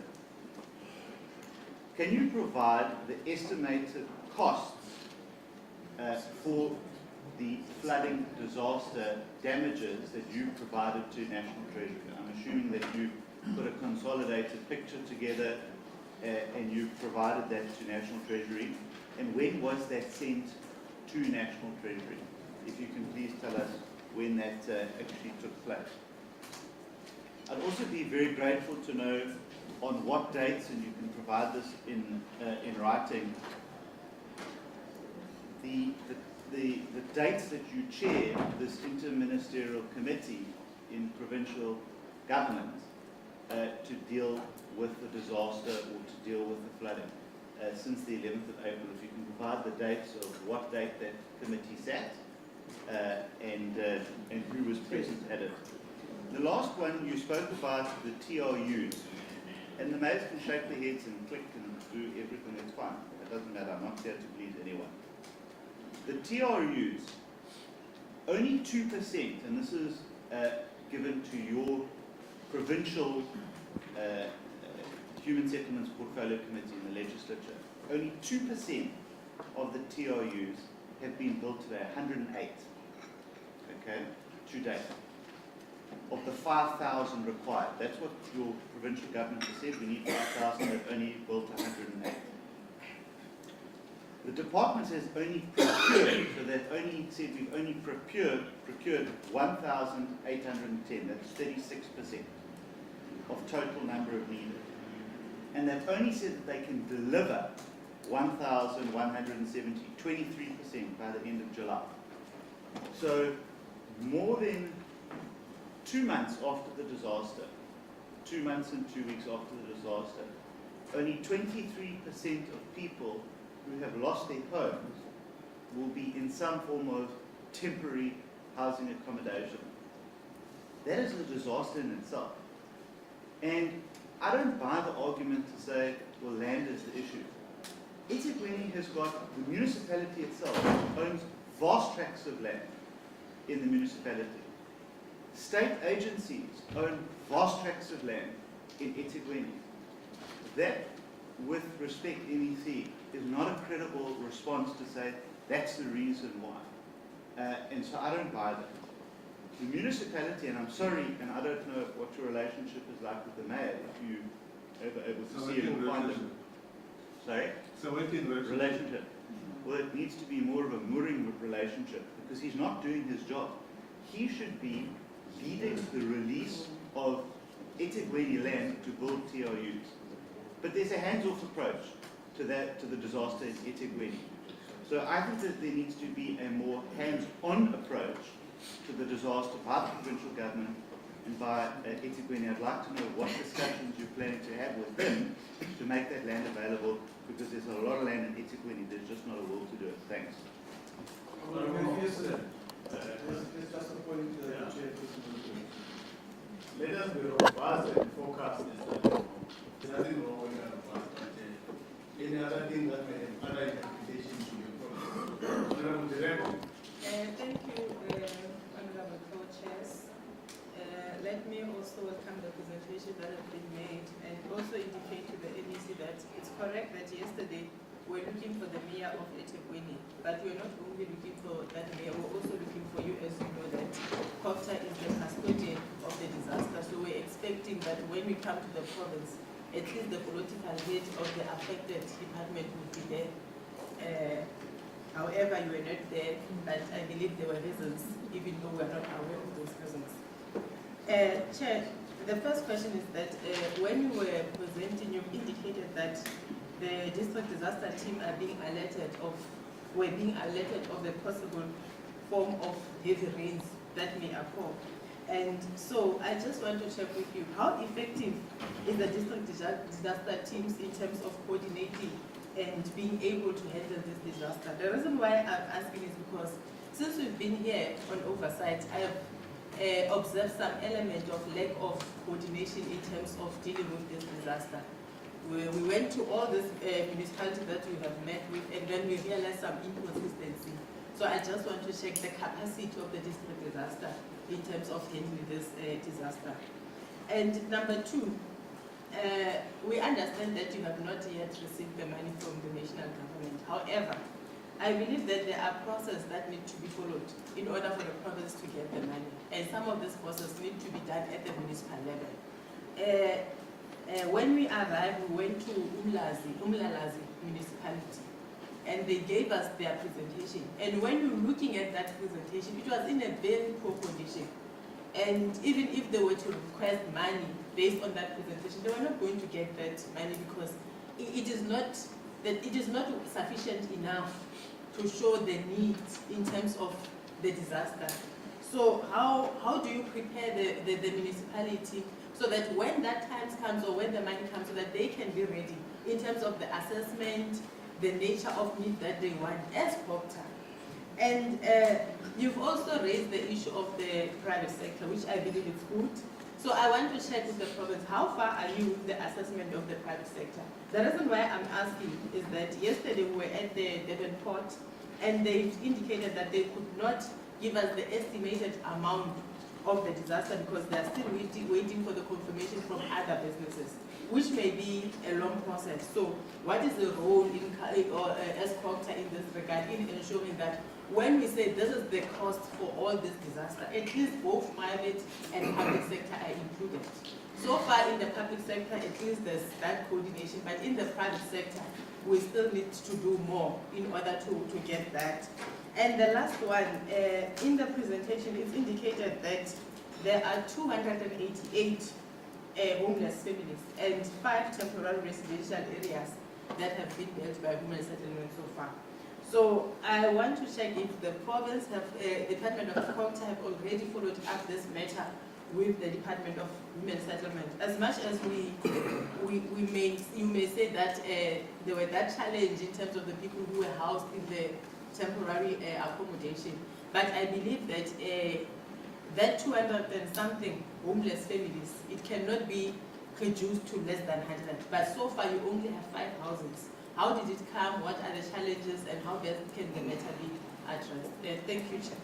Thank you, Honorable Hussein. Chair, thank you very much. I want to maybe just, yesterday you'll remember I raised a concern about the absence of MEC. And I want to also just, I think the fact that the MEC is here, we must recognize he's made the effort to be here, please. And just to say thank you, I appreciate it. I do think, Chairperson, that MEC of Kokta should have been a little bit more visible, you know, leading from the front. Premier was there, and you know we are very critical often of the Premier.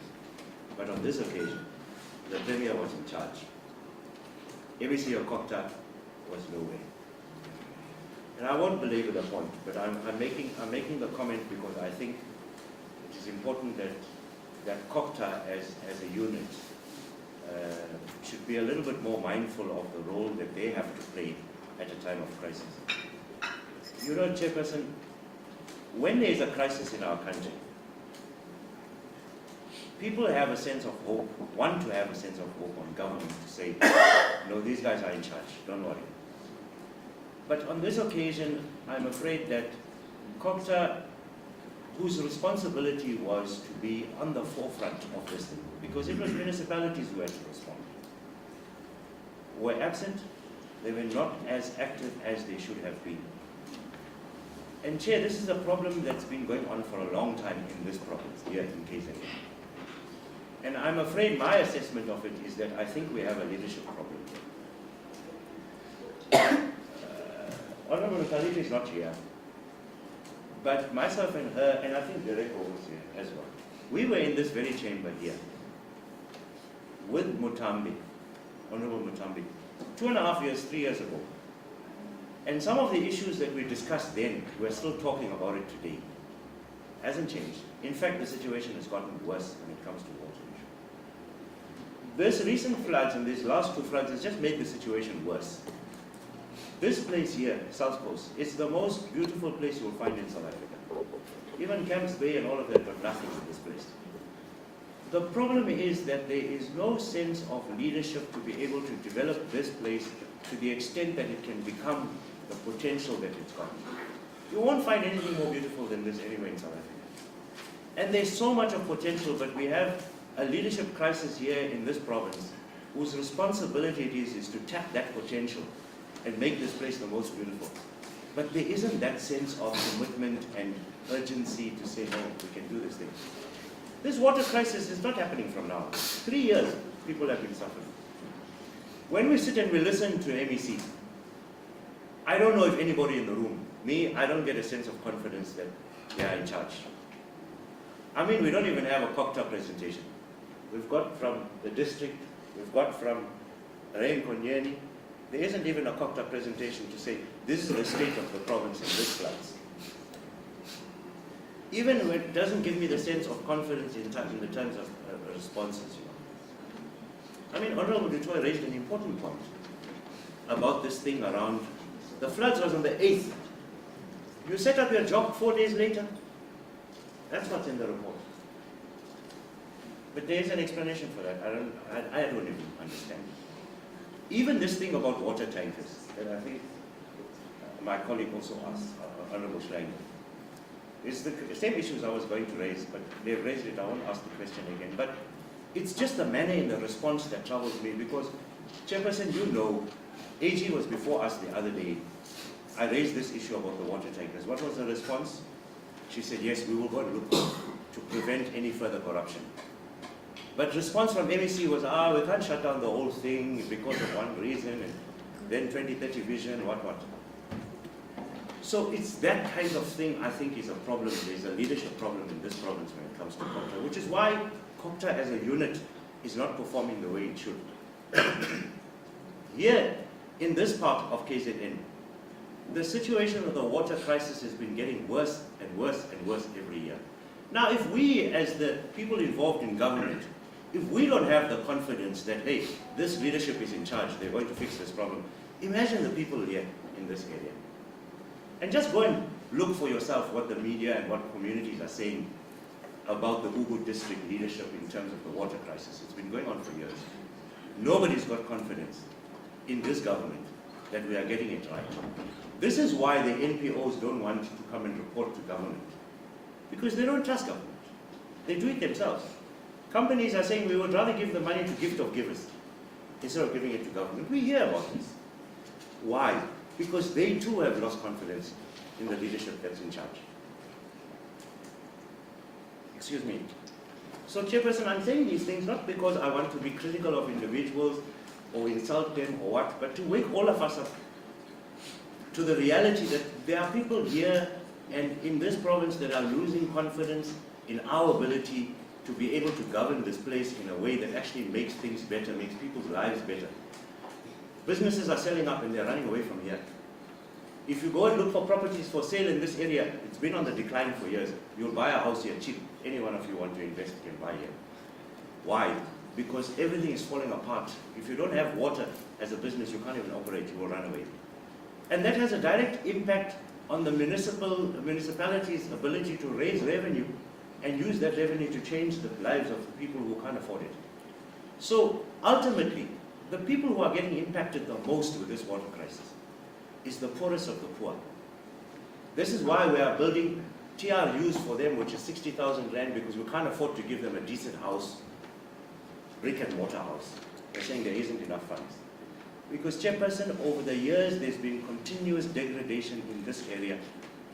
And I don't even walk out with a sense of hope from this meeting as an honourable member of parliament to say, these guys are in charge, their lives are going to change. It's not going to change. And I'm appealing to you, and I'm saying all of these things because I'm hopeful that we'll put this thing in that report as a recommendation to government and as well as political leadership if needs be, that if we're not going to make an intervention in this part of KZN, the situation here is going to get worse, people's lives are going to get worse, it's not going to change.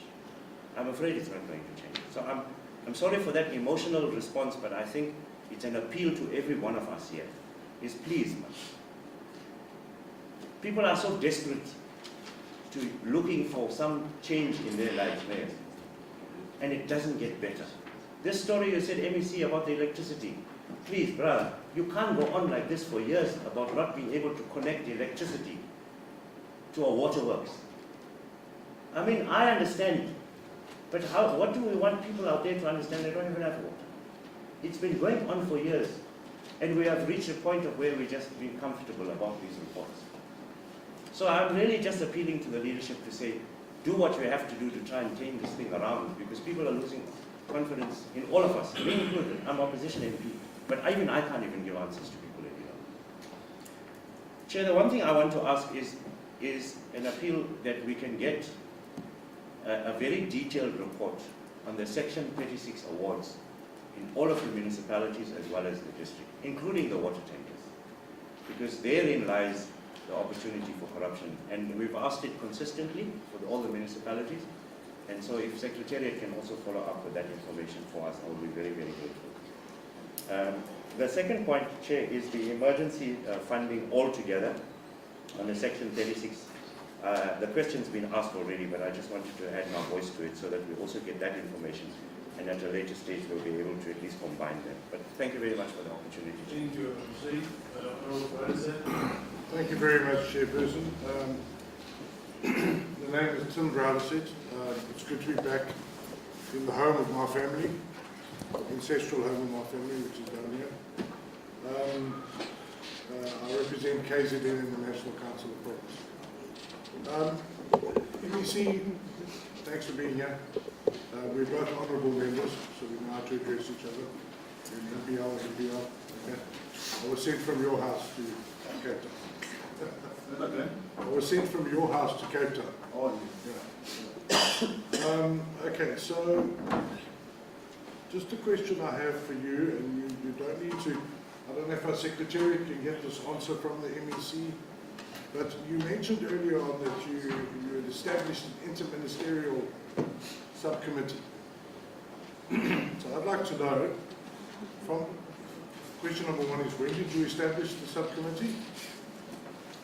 Okay, if you can just note that down, when did it start? And number two, how many times has that subcommittee met from that day until now? Very simple question. When did you start it and how many times has it met? Okay. And can you provide us with minutes from those meetings?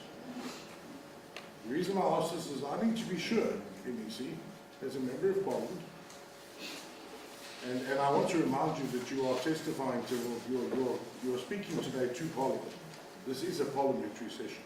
So we have to all also, just as Mr. McPherson was cautioned on the use of language, we need to be cautioned on the information we give, that it is accurate and it is truthful. Okay, so if I ask you about meetings of this committee, and how many there were, and minutes of those which we're entitled to ask for, that information needs to be truthful. Okay. Then I want to get on to what you said about the weather warnings. I'm very concerned about that because I raised this point specifically in the joint debate in Parliament that was called by the President. I debated alongside the President, and one of the biggest issues in my speech was these weather warnings. And you said earlier on that we circulated all the weather warnings on the relevant social media platforms. Well, I want to point out to you that that's not entirely true, that you actually misled this committee by saying that. Because I've checked the KZN Cocta Facebook page, and I've checked the KZN Cocta Twitter page. The Twitter page has got hardly anything on it. There was a post on 5 April relating to something to do with the Ngani Municipality, because there's a picture of the speaker there. Then there was something on 11 April which said, just your standard warning, a picture of water running down a road, no weather warning.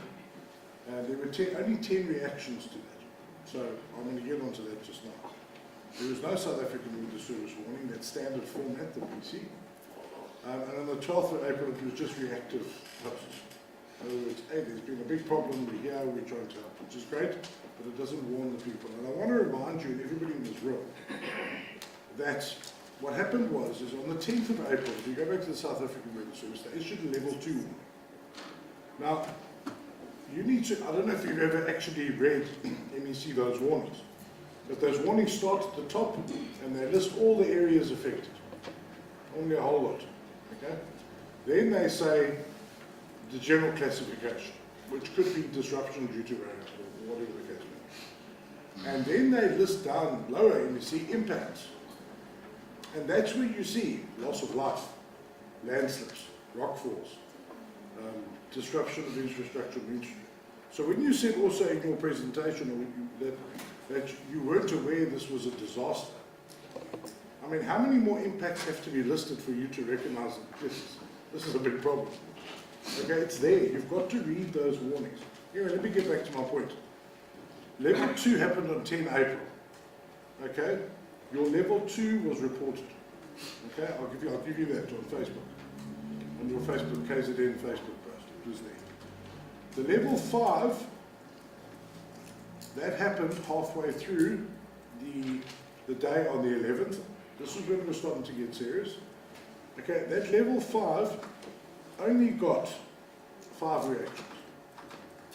So that's how far it got. Remember, there was no level 5 on Twitter.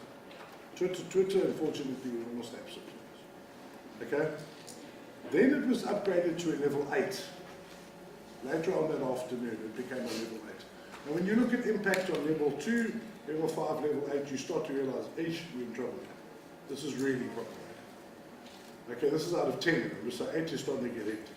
Then later on that evening, at 8 o'clock, it went to a level 9. That level 9 is nowhere on your Facebook page or on your Twitter page. Level 9 is leave your house now, you're going to die. Level 10 is get out of Durban. Level 10, get out of Durban. That's how serious it is. That didn't go through. And then the question I've got to ask you is who's running these sites for you? Because I counted up, just here this morning, so I've done great research. I could find more if I did. On your Facebook page, as I said, Twitter was really non-existent. Between the 10th from the 10th to the 12th of April, it had 133 reactions to your post that you put up about the flood. That's a problem. And I want to take this further, going further, however we go to that.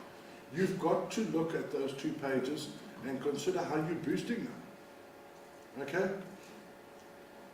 You have to boost them. They've got to have bigger width. eThekwini website, because the reason I raised in that speech with eThekwini is that eThekwini got a following of something like 350,000 people. They've got a massive platform. But they didn't put any of these level warnings up. The only thing you'll find on the eThekwini website was a statement hidden away on their website under media statements, okay? Which, trust me, the average South African doesn't go and look for media statements on a website. They just see stuff that comes up. They didn't post any of the warnings whatsoever. Not at all. Okay, I'm sorry if I'm boring you. No. Okay, but the point is, there's a massive early warning problem. And let me tell you right now, President Cyril Ramaphosa, after that speech, referred to my section of the speech, thanked me for it, and agreed there's a massive problem. Okay, so what I'm trying to say is, please be truthful with this committee. I don't believe you were 100% truthful that all the warnings went out. And secondly, I don't believe that, and I please give serious attention going forward, and I hope it will be a recommendation of the committee, that you get this out to more people. And you can do that by boosting. You can boost in certain areas. I'm sure you're familiar with this. But you can boost specifically in that weather service report, you can boost specifically to those specific areas. And you can really get stuck in it. And just the final thing I want to say on this issue is don't forget that between that 8 o'clock, level 9 warning coming out, and 6 o'clock the next morning, the 12th, that's when 400 people died. That's when they died. Because it was from midnight to that, while people were sleeping in their homes, that's when the banks came down. That's when it happened. That's when, boss, we need to be at our sharpest point to let people know. If you look at the disaster management plan, it says that's when we have to be out with loud hailers. It says it there. We need to be out with loud hailers, community participation, telling people, get out of your homes, get out of your homes, get out of your homes. And we missed that one. You've got to ask yourself the question, why were 400 people died in the first one and only 1 or 2 or less than 5 in the second one? In the second one, you got it right. But you really got to look at what happened there. Okay.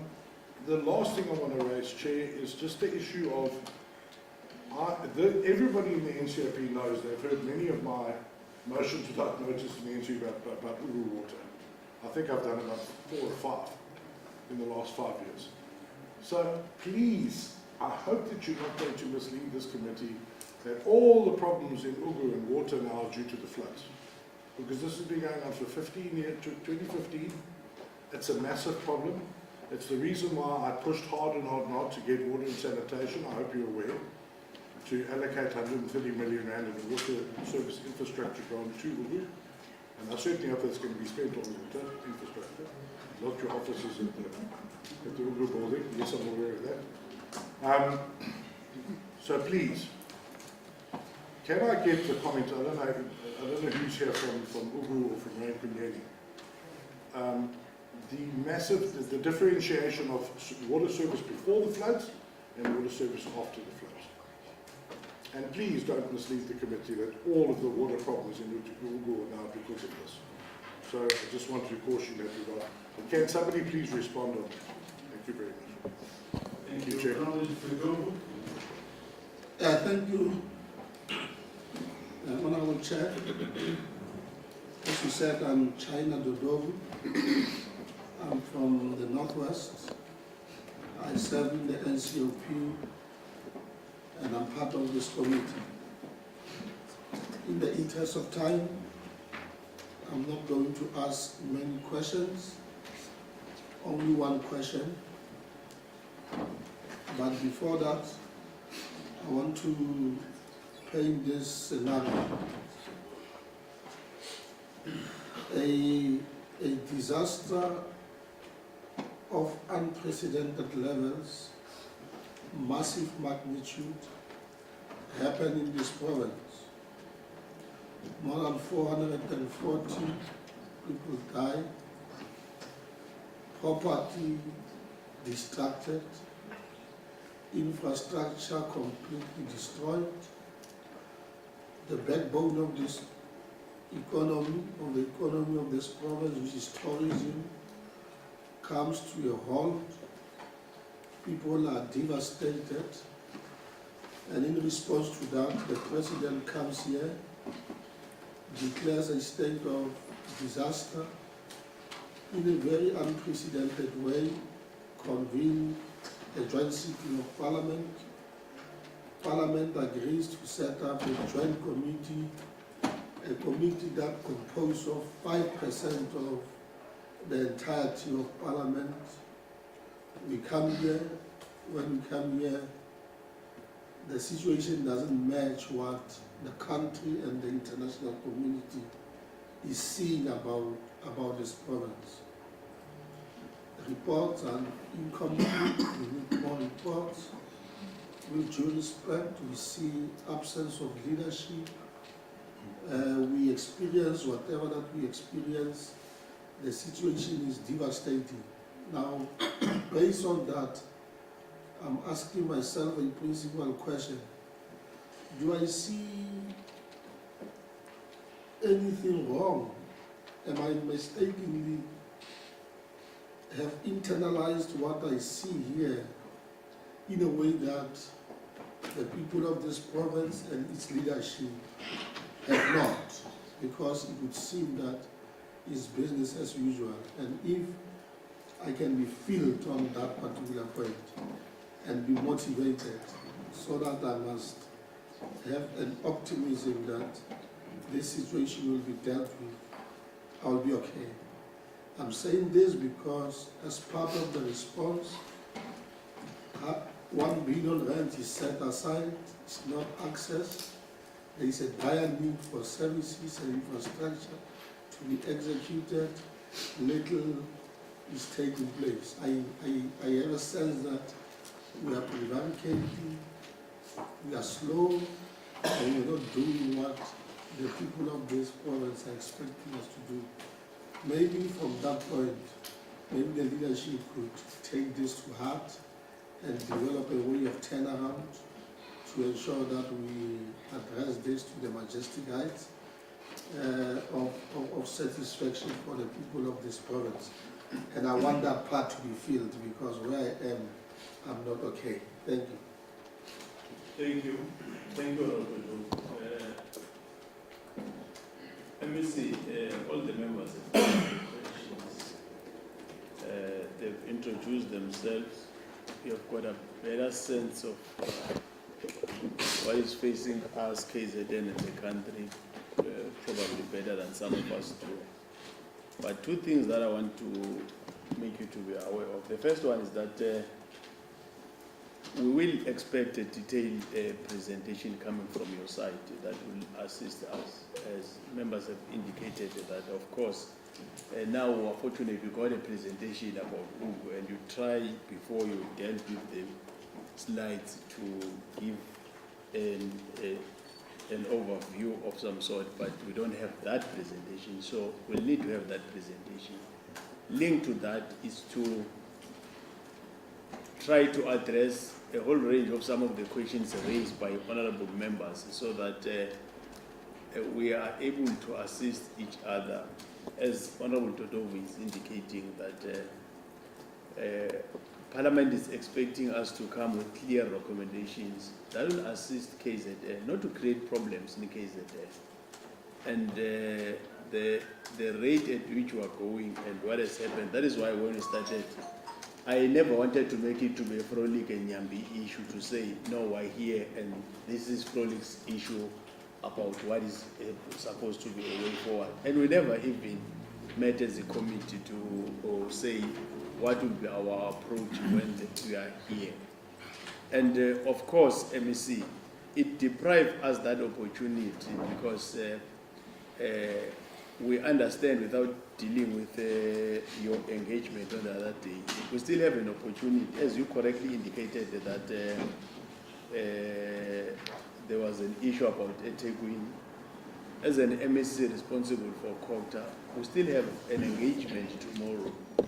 And I am of the view that if all what is being raised by honorable members, emphasized by the last speaker, because it's amplifying what has been said by other members, in tomorrow's meeting, colleagues, if we can have the MSC leading those that will be meeting tomorrow, because the most affected, we have been to almost 3 districts, a number of municipalities, of course, but the most affected part of KZN is Etequin. And what is even worse is that the one that is missing in action is the very same one that is the most affected one. So I will allow you, MEC, without, in 5 minutes, in doing your comment without responding to everything, because I've already made a point that in your presentation, you'll also cover a response to the questions that are being raised by honorable members. And we're still going to have that engagement tomorrow. And our approach with my colleague, Honorable Frolic, next to me, was that we, once we are satisfied, we want to spend some time on the ground, getting a sense and doing the interaction with the situation. But I'll allow you to do your response without getting to the details of each and every member. And of course, other issues will be covered as we get the black and white paper that will be addressing almost everything already said by honorable members. And after that, I will say a thing or two before I give it to my colleague to take the next part. No problem. Chair, there's an issue, thank you very much. There's an issue that has been repeatedly raised, and I think it sits as a major indictment on traditional leaders. And I certainly, for a host of reasons, don't agree with the outlook that the MEC has placed, but it can be debated at a later stage. This has been raised at this meeting and has been raised previously, but now it comes from the authority of the MEC. The chairperson will consider before we conclude the work of this committee. The traditional leaders, either the provincial house or the national house, be given an opportunity to respond to the issues that have been raised around SPIMA. The MEC indicates that 27 TRUs have been built in Durban and more have been built in King Pejwayo. The contradiction is this: King Pejwayo is far more traditional leadership based than Etequin. And so if we can't follow that, that can be made as a categoric statement in the manner that it has been. And I think it's only fair, Chair, that they be given an opportunity, one way or the other, because of the ramifications and implications of spatial planning on disaster management and disaster relief in the context of climate change and amongst others. So I just thought I'd want to raise it here, Chair, because it's been raised here, and it comes from the authority of the MEC. And it is something which I fundamentally believe before we conclude the work of this committee, I'm of course given an opportunity to respond. Thanks, Chair. No, yeah, no, we'll definitely deal with that. It will be part part of those that we need to in terms of leadership of a very important stakeholder in our country, as the Constitution recognizes this thing. Let me see. Thank you, Acting Chair. Maybe I think, let me start by say I want to apologize for not being part of the program. Irrespective of that, I sent the apology on the 25th of May to the Secretary of the Committee, and it was accepted and noted, and there was a response that said, we are noting your apology, and then is there anyone that will be delegated on your behalf by the committee, because the Secretary works on behalf of the committee, in my view. Having said that, but I still, because I still need to say, I'm sorry to not attend the meeting, even though I submitted my apology 2 days before. Having said that, Chair, thank you again. It's on record what I'm talking about. Let me start from the last speaker, Chair. Chair, I'm aware that dealing with the Parliament. That's why I acknowledge that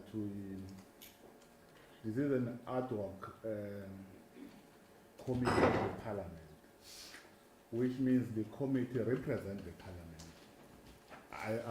I'm clear in my mind. I know that.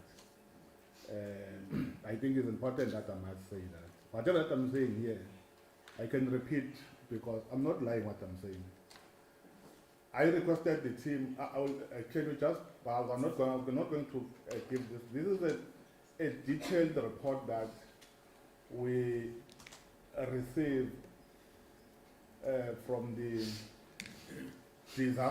provincial disaster technical team and discuss at our level, and we agree on the report if we agree or disagree. Can you just show? I think it's more than 50 slides or towards 8 or 100.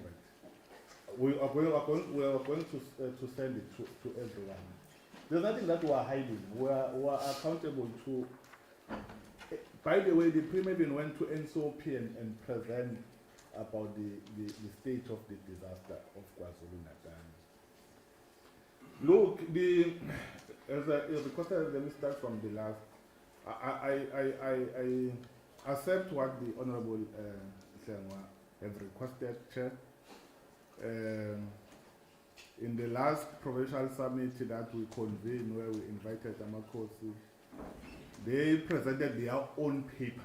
They are on record that they say they don't want this diploma. Amakosi. On Friday, the chair of the National House, Nkosi Umhlali, also presented their position as the National House, and they did indicate that they are on record in the presence of the Deputy President and the ministers that they don't support this thing of Ispluma. It's an issue that we need to deal with it. So what I'm saying, that's what I'm saying, I'm talking about things that are on record. Then, having said that, Chair, but it's unfair, in my view, to be asked about the budget that was supposed to receive from national government. It's really unfair, I must say. I think I didn't want to say it earlier. We submitted on the 9th of May 2020, we submitted the HOD of Cocta as an accounting officer in terms of the Disaster Management Act, as the Honourable Member raised. It indicates on the processes and how government must categorize and the assessment and how report must be processed. That's why I'm saying on the 9th of May, the consolidated report was submitted to National. Let me just say, for municipalities, there's an honorable member who said the report that they've received from Mlalas was not promising, was weak. In the report, you will see Mlalas submitted. I can even give you the figures that they submitted based on the assessment. For only municipalities, the cost that municipalities they need is plus or minus 12 million. It's on the report that was submitted. Not 12 million, 12 billion, I'm sorry. Not million, 12 billion for only municipalities. I'm not talking about sector departments. Sector departments is education, is health, and other departments that have been affected through these floods. I'm happy to that my honorable member, because you indicated yourself that you have been sent by the House of KwaZulu Natal, that at least you confirm what on my response when Honorable Titot said no, we've never communicated, we only communicated on the 12th, but at least you just indicated now that on the 10th there was something, but the reaction from the people in terms of Facebook. Facebook is just one tool of communication among many. Chair, I just want to rectify the MEC. I said communication towards councillors. Please, don't put me in a position.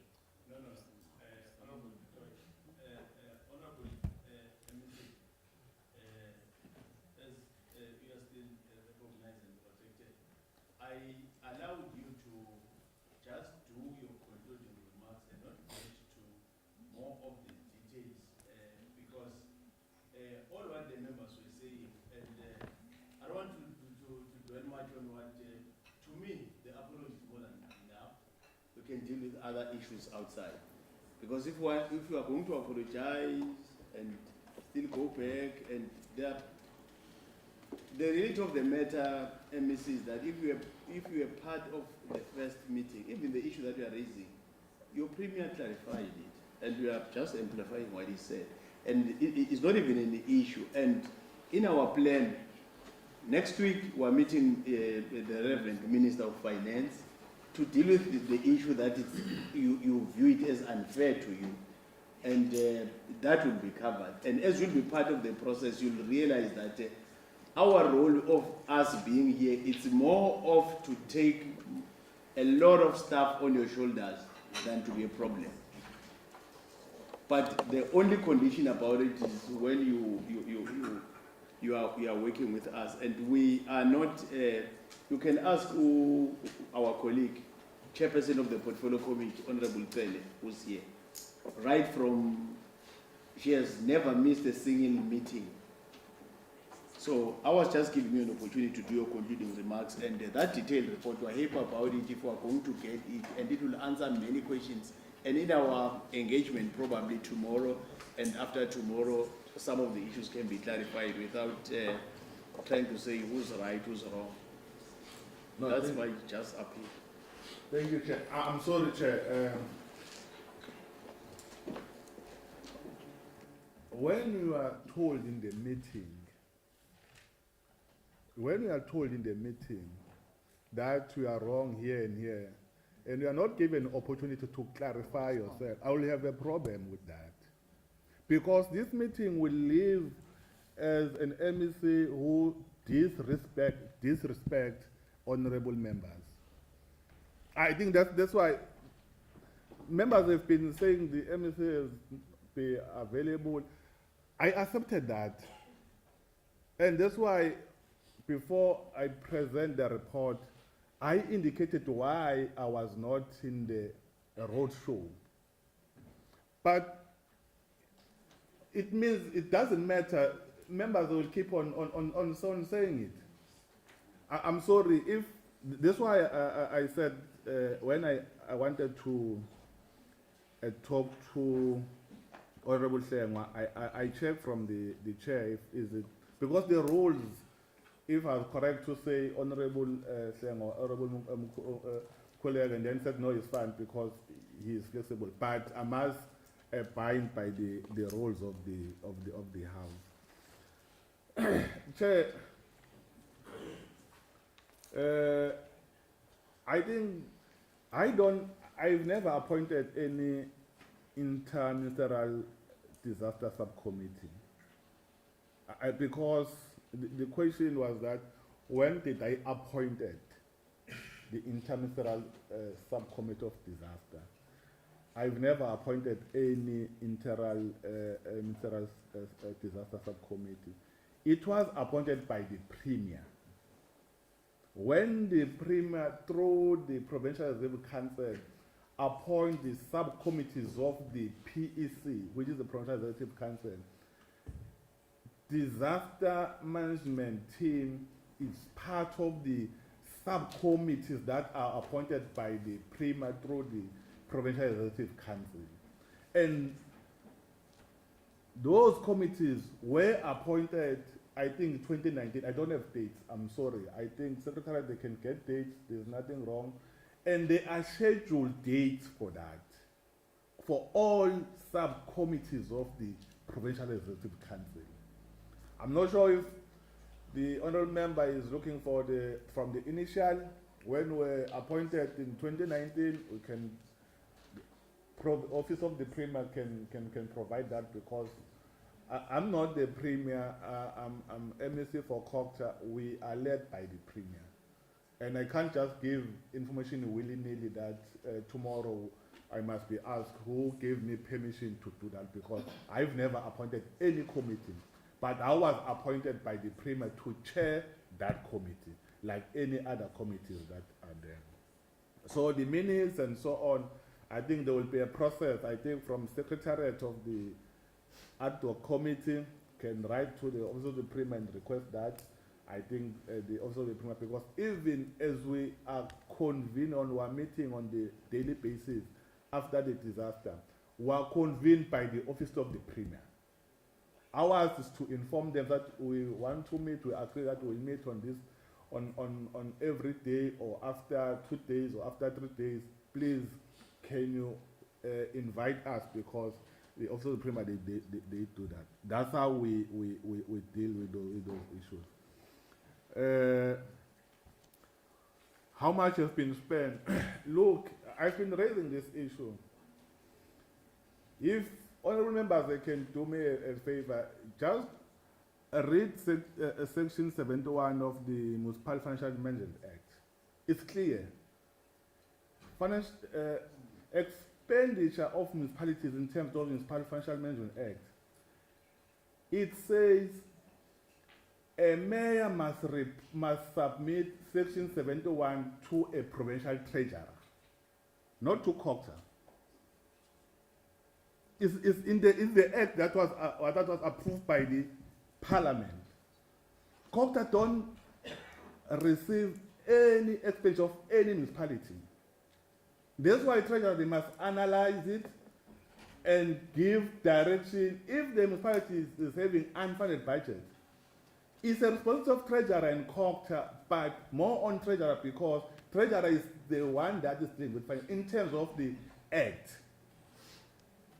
We've been raising it even in a number of structures and meetings, even national, even in debate, to say why the Parliament is not amending the Municipal Financial Management Act, at least to have a dual reporting on financial matters. Because COCTA would be blamed on the challenges of finances by municipalities, of which we don't have control in terms of the act. And that's why I'm saying I invite members at least to revisit it is this one act and then this one piece of act, and then you then understand the frustration that sometimes we are dealing with on the daily basis. That's why, Chair, I'm saying I'm sorry. I have noted that you said I must not respond, but I have a responsibility to clarify matters that need to be clarified in this meeting. So that this meeting, whatever decision that will be taken on the basis of the information that I've been providing in this meeting, and I'll be accountable for that. Not be accountable for something that I'm not aware of or was raised by a member and not given an opportunity to respond on that matter that has been raised. Look on the okay, I'm not going to respond on the. I think I've responded how much consolidated cost. I said I think I responded on that question, but we can still provide a written report because this submission here that was submitted nationally. If the parliament needs it, there's no problem because these are not Shomoga's reports. These are government reports, by the way. I'm not going to entertain that the MSc of Culture is nowhere because he don't know want to be in administration or want to be MSc. I don't deal with polka statement when I'm dealing with government. Unfortunately, I'm just accounting as an MSc. I'm not debating, so I can't give polka statement. All members, they are allowed to say any polka statement, but what I know, I'm an MSc for culture. I'm invited here as an MSc for culture in KwaZulu Natal. I think I'm clear on that one. I think the issues of water in Oku, the presentation that I presented, it indicated on the challenges. And I'm not ESCOM, I demonstrated the step that we follow to try to solve, to restore challenges of water at Mtavuma. And we're engaging with ESCOM. I'm not ESCOM, I can't force ESCOM to say follow this process. What it is under my control, I paid ESCOM to repair what they're supposed to repair. And they've given us the time frame they're going to do it within this certain time. When they did not, I'm not the Minister of Energy. I'm not the Minister of Mineral. I'm talking about ESCOM. Yeah, that's the problem.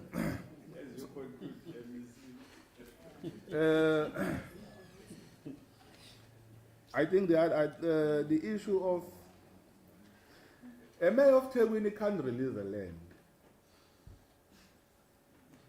Look, in KwaZulu Natal, we don't have executive mayors. We are not using that system. A mayor can't release the land. It's a council that release a land in terms of the processes. We can at least, because we understand the acts, it's the council that releases, and there's a process that needs to be followed. As the colleagues have requested a report on Section 36, so Section 36 is the appointment of service providers on the emergency basis where you don't follow SCM. Okay, you follow SCM process because Section 36 is part of the SCM process. It's not the problem. Colleagues, they think when you use Section 36 or you use Section 32 of the Financial Management, you are not following the SM process, which is not true. The MFMA is clear. On the basis of emergency, you use it's either Section 32, where you picky, or you use Section 36, where you just take any service provider that have credible on the specific task. But there are processes that you need to inform treasurer that we have done this. That's why I think, I'm not sure it's part of the report.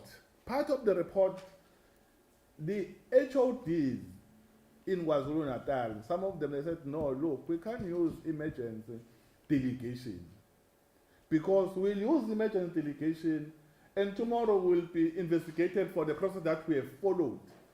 And then we'll be called that we've used, why we're using Section 36, we want to steal money, of which is part of the SCM process that was passed by the Parliament Now, I think municipalities, we can consolidate all the appointment of Section 36 to say these are the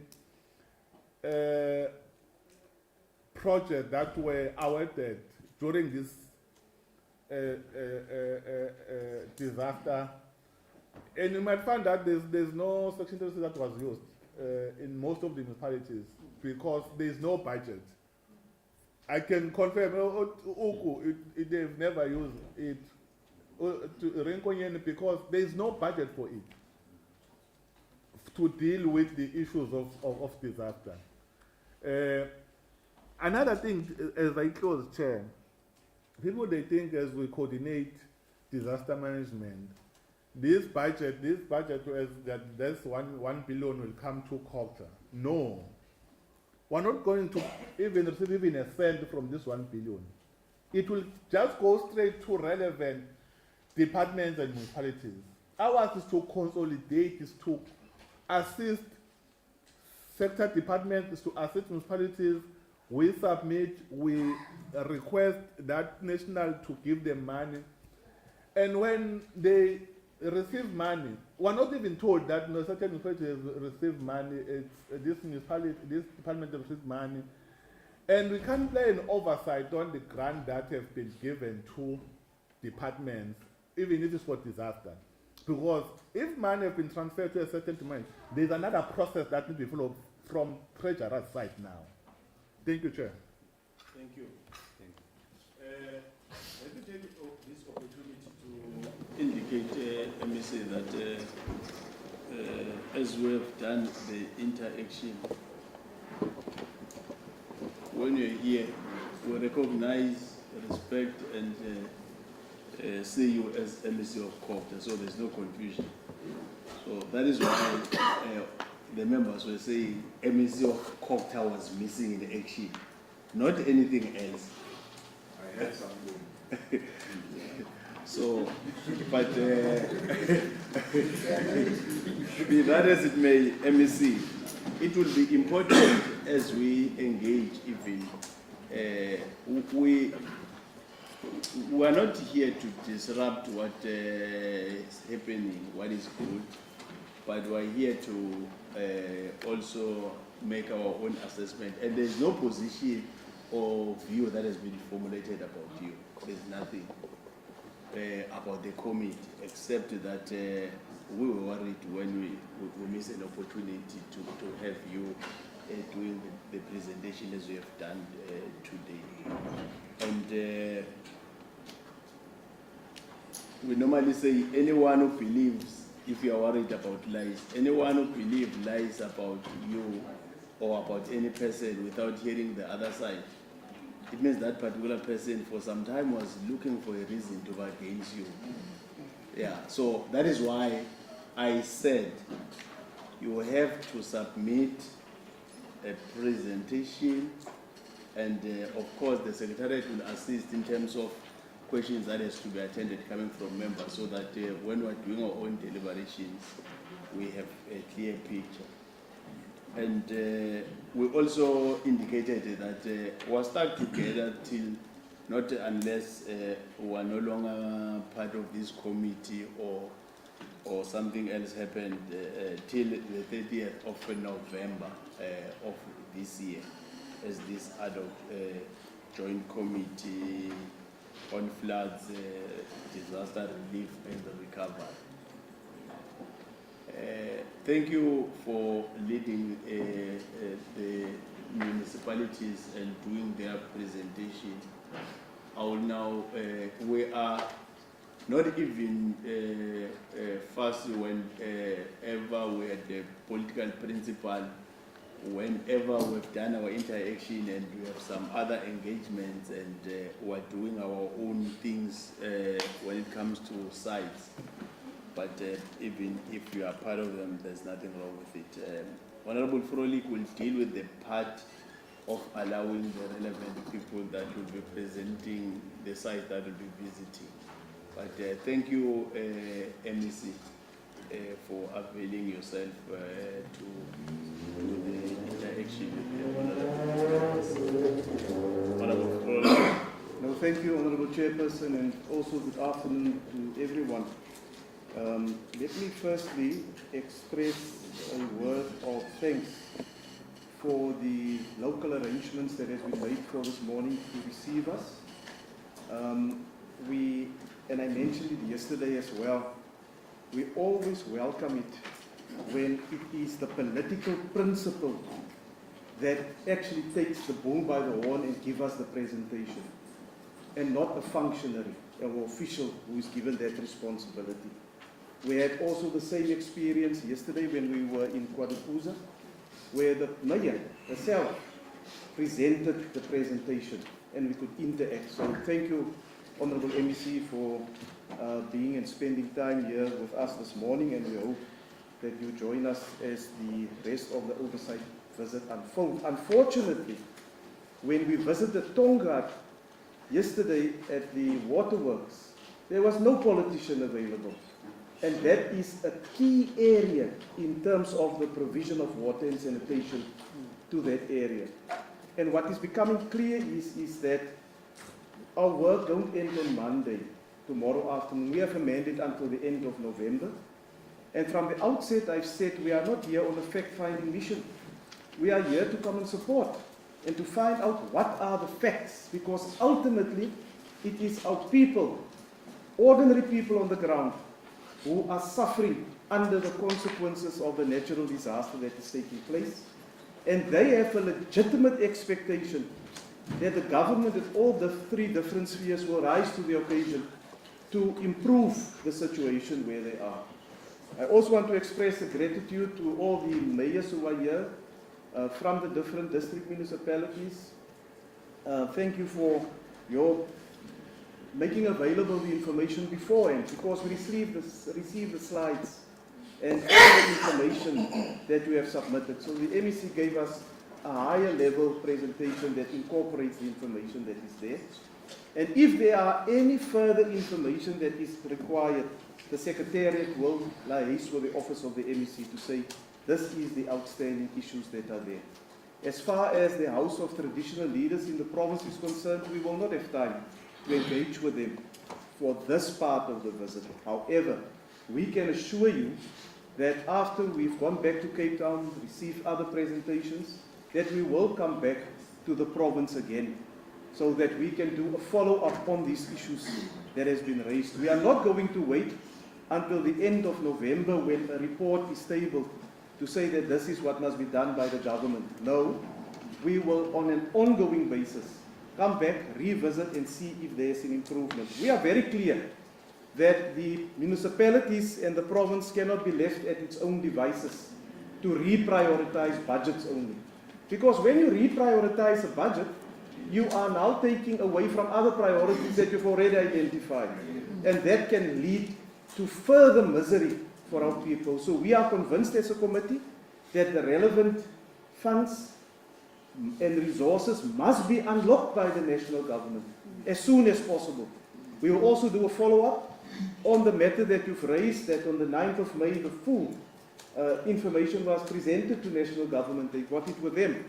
And we'll engage once again with the Minister of Finance as well as the Minister in the Presidency to find out what is going on. What are the reasons for the delay? So we are not on a visit where we are coming to take photo shoots with people. I hate taking photo shoots with people who are in misery and poor people, because it can encroach on their dignity as well. May I also indicate that in terms of the program this afternoon, we are going to go to, Nola is it 3 site visits that has now been identified, but all of us are going as one group. We are not splitting up. We're not going in different directions. There is a school, there's another pump station about 50 kilometers from here, and also visits to other road infrastructure that has been severely damaged. So thank you very much for our hosts who made the preparations. Thank you to Kokta. I hope there is still refreshments left outside. Some of us have helped ourselves. some of us have helped ourselves to that. We do not expect, we never expect refreshments to be prepared, but when it's prepared as a courtesy, we do ask our members to help themselves to it. Otherwise, it will be fruitless and wasteful expenditure. Thank you very much.